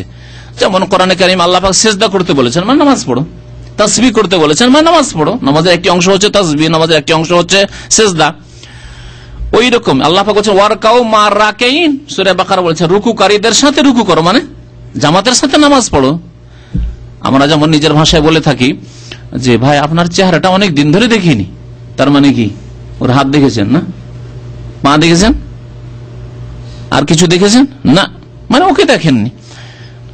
ওই রকমই আল্লাহ পাক রব্বুল রুকু বলে নামাজকে উদ্দেশ্য করেছেন। তাহলে তাফসীর কি হবে? ওয়াইযা কিলা লাহুমু রুকাউ, যখন ওই লোকগুলিকে বলা হতো যে ভাইরা নামাজ পড়ো, ওরিকাউ নামাজ পড়ো, লায়ের কাউন, তার রুকু করতো না, মানে নামাজ পড়তো না, ফরজ নামাজ পড়তো না। ওয়াইলুন ইয়াউমাইযিল লিল মুকাজ্জিবিন, সেই জন্য এইরকম মিথ্যা প্রতিপন্নকারী, সত্যকে প্রত্যাখ্যানকারীদের জন্য ওয়াইল নামক জাহান্নাম রয়েছে, বা সর্বনাশ রয়েছে, দুর্ভোগ রয়েছে। আর আরেকটি অর্থ হচ্ছে ব্যাপক অর্থ তাফসীর, তা হচ্ছে ওয়াইযা কিলা লাহুম ইরকাউ, ইরকাউ রাকা, ইরকাউ মানে ঝুঁকা, ঝুঁকে যাওয়া, নত হওয়া। কারণ রুকুতে কি হয়? মানুষ নত হয়, রুকু মানে নত হওয়া। শাব্দিক অর্থ রাকা ইরকাউ মানে ঝুঁকে যাওয়া, নত হওয়া। তাদেরকে যখন বলা হইতো যে তোমরা ইসলামের বিধানের সামনে ঝুঁকে যাও, শির নত করো, আত্মসমর্পণ করো, মেনে নাও, আল্লাহর প্রতি বিশ্বাস করো, রাসূলের প্রতি বিশ্বাস করো, পরকালের প্রতি বিশ্বাস করো, না দেখে বিশ্বাস করো যে আল্লাহ এবং রাসূল বিশ্বাস করতে বলেছেন, 5 ওয়াক্ত নামাজ মেনে নাও, রোজা মেনে নাও, যাকাত মেনে নাও, হজ মেনে নাও, ইত্যাদি। এই হচ্ছে ইসলামের বিধান, সার্বিক জীবনে মেনে নাও। ওয়াইযা কিলা লাহুম রুকাউ, যখন তাদেরকে বলা হতো যে তোমরা নত হয়ে যাও ইসলামী বিধানের সামনে, লায়ের কাউন, তারা নত হতো না, নতি স্বীকার করতো না, না না না এসব মানবো না। আরে চোরের হাত কাটা আজকাল বর্বরতা, না চোর আর কি অপরাধ করলো, 6 মাস নয় জেল দেবে, সেই লোকটি না হয় খুন করে দিয়েছে, যেন তাকে হত্যা করতে হবে কিসাস, না না না এটা বর্বরতা, আর খুব বেশি কি করবেন, 5 বছর জেল দেন, এ হলো মানব রচিত বিধান। যারা এইরকম করবে, ওয়াইযা কিলা লাহুম ইরকাউ, ইসলামী বিধানের সামনে শির নত করো, আল্লাহ যা বলেছেন তা পালন করো। আল্লাহ পাক যাদেরকে নেতৃত্ব দিয়েছেন তাদেরকে জিজ্ঞাসা করবেন যে এই খুনের কিসাস কেন হইল না, এই চোরের হাত কেন কাটা হইল না, এই জেনার জন্য সংসার কেন করা হইল না, অবিবাহিত জেনা করেছে তাকে কোড়া কেন লাগানো হইল না, লায়ের কাউন কেন ঝুঁকনি এর সামনে, লায়ের কাউন তারা ঝুঁকনি। ওয়াইলুন ইয়াউমাইযিল লিল মুকাজ্জিবিন, সুতরাং তাদের জন্য দুর্ভোগ রয়েছে, যারা মুকাজ্জিবিন, যারা মিথ্যা প্রতিপন্নকারী, তাদের জন্য দুর্ভোগ রয়েছে। ফাবিআইয়ি হাদিসিন বাদাহু ইউমিনুন, এরপরে অর্থাৎ আল কোরআনের পরে, বাদাল কোরআন, বাদাহু মানে বাদাল কোরআন, কোরআন নাজিল হয়ে যাওয়ার পরে কোরআন বাদ দিয়ে কোন কথার প্রতি তারা আর বিশ্বাস করবে, ঈমান নিয়ে আসবে? এই আল কোরআন যাতে রয়েছে বালাগাত, যাতে রয়েছে অলংকার, যার ভাষা এত সুন্দর, যাতে রয়েছে গায়েব অদৃশ্যের অনেক কথা, যাতে রয়েছে অতীতের সত্য ঘটনা, যাতে রয়েছে উপদেশ আর নসিহত, যে আগের লোকেরা পাপিষ্ট, তাদেরকে কেন ধ্বংস করা হয়েছে, সৎকর্মশীলদেরকে সম্মানিত করা হয়েছে, এসব পেয়েও যারা ঈমান নিয়ে আসলো না আল কোরআনের প্রতি, ফাবিআইয়ি হাদিসিন বাদাহু ইউমিনুন, আর কোন কথার প্রতি ঈমান নিয়ে আসে? মানব রচিত বিধানের ওপর, সামাজিক বিচারের ওপর। আজকাল সমাজে যেসব সালিস হয়, সালিস বুঝেন তো না, সালিস মানে তৃতীয় পক্ষ, আরবি শব্দ, হ্যাঁ, সানি আর সালে, সানি মানে দ্বিতীয় আর সালেস মানে তৃতীয়, দুই পক্ষে ঝগড়া হয়েছে, তৃতীয় পক্ষ হয়ে যেহেতু বিচার সালিস গুলো হয়, এই জন্য একে আমাদের দেশের মানুষ সালিস বলে। এই যে সালিস বিচার হয়, এতে কোরআন হাদিসের বাস্তবায়ন হয় না। আমরা শুধু বড় ওই নেতৃত্ব সম্পর্কে বলতে না গিয়ে গ্রামের সংশোধন করা উচিত। যেসব মন্ডলগুলি রয়েছে, যেসব গ্রামের নেতা চেয়ারম্যানগুলি রয়েছে, এরা সামাজিক বিচার করে। সামাজিক বিচার মানে ইসলাম বিরোধী বিচার। যখন দেখলো যে এই দলটি একটু কমজোর আছে, এদেরকে একবারে সোজা করে দেয়। যখন দেখলো যে এরা আমাদের বিরোধী আছে, একবার ঠিক করে দিতে হবে এদেরকে। আর দেখলো যে এরা ফেভারের লোক আছে, অথবা এরা খুব শক্তিশালী, এদেরকে পারা যাবে না, এদের বিচার করলে অসুবিধা আছে, না না এদেরকে ছেড়ে দেয়, বরং ওদের পক্ষ নেই। এগুলি হচ্ছে মানবরচিত বিধান। মানবরচিত বিধান ব্যক্তি জীবনে রয়েছে। আপনি নিজের খেয়াল খুশি আপনি প্রবৃত্তির পূজা করছেন, আপনি আল্লাহ পাকের ইবাদতবন্দি করেন, ব্যক্তি জীবনে আপনি মানবরচিত বিধান বাস্তবায়ন করছেন, তাহলে আপনি ওই বৃহৎ জীবনের কথা কেন চিন্তা করছেন?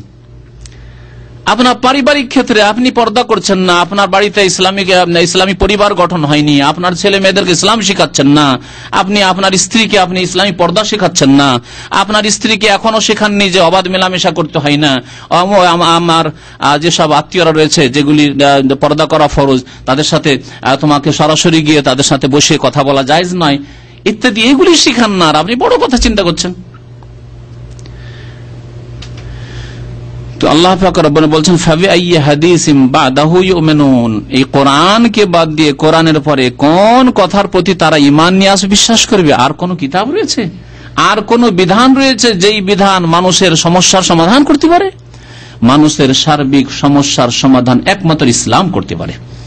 আজকে যখন আমেরিকায় অর্থনৈতিক সংকট দেখা দিল, অধঃপতন হলো গত 1 বছর 1.5 বছর আগের ঘটনা আপনারা জানেন, সেখানে যে সুদী ব্যাংকগুলি সব বসে গেল, সুদী যে কারবার ছিল সব বসে গেল, তখন সেখানকার কোন মুসলিম নয়, বড় অর্থনীতিবিদ যারা অর্থনীতি বুঝে তারা এই কথা বলতে বাধ্য হলো যে আমাদের ইসলামিক অর্থনীতি ছাড়া কোনো বিকল্প নেই, এই সুদী কারবার ছাড়তে হবে, সুদী অর্থনীতি বাদ দিয়ে ইসলামিক অর্থনীতি আমাদেরকে নিতে হবে, তাতেই রয়েছে আমাদের সমস্যার সমাধান। জি,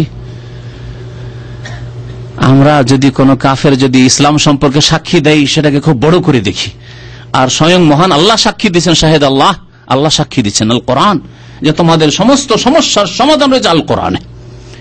তোমাদের দেশে নিরাপত্তার প্রয়োজন রয়েছে, নিরাপত্তা আসবে আল কোরআনের বাস্তবায়ন করলে। তোমাদের সমাজে নিরাপত্তার দরকার, নিরাপত্তা আসবে আল কোরআনের বাস্তবায়ন করলে। তোমাদের বাড়িতে শান্তি কায়েম হবে, স্বামী স্ত্রীর জীবনে শান্তি কায়েম হবে যদি তোমরা কোরআনী আইনের বাস্তবায়ন করো স্বামী স্ত্রীর জীবনে। কিন্তু আমরা তো পরোয়া করি না। আল্লাহ পাক রব্বুল যেন বুঝার এবং আমল করার তৌফিক দান করেন। আল্লাহ পাক রব্বুল যেন কোরআন কারীমের প্রতি ঈমান সার্বিক ক্ষেত্রে আমাদেরকে নিয়ে আসার তৌফিক দান করেন। কোরআন কারীমের বিধানের বাস্তবায়নের জন্য আল্লাহ পাক আমাদের সকলকে তৌফিক দান করেন, সর্বস্তরে তৌফিক যেন দান করেন। আমিন ইয়া রাব্বাল আলামিন। ওয়া সাল্লাল্লাহু আলা নবিয়িনা মুহাম্মদ ওয়া আলা আলিহি ওয়া সাহবিহি আজমাইন।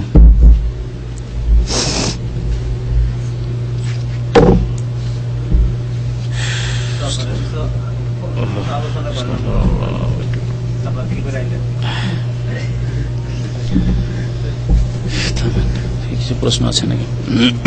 প্রথম প্রশ্ন হচ্ছে যে কওমে লূত সম্প্রদায় কি জাজিরাতে আরবে ছিল না অন্য দেশে?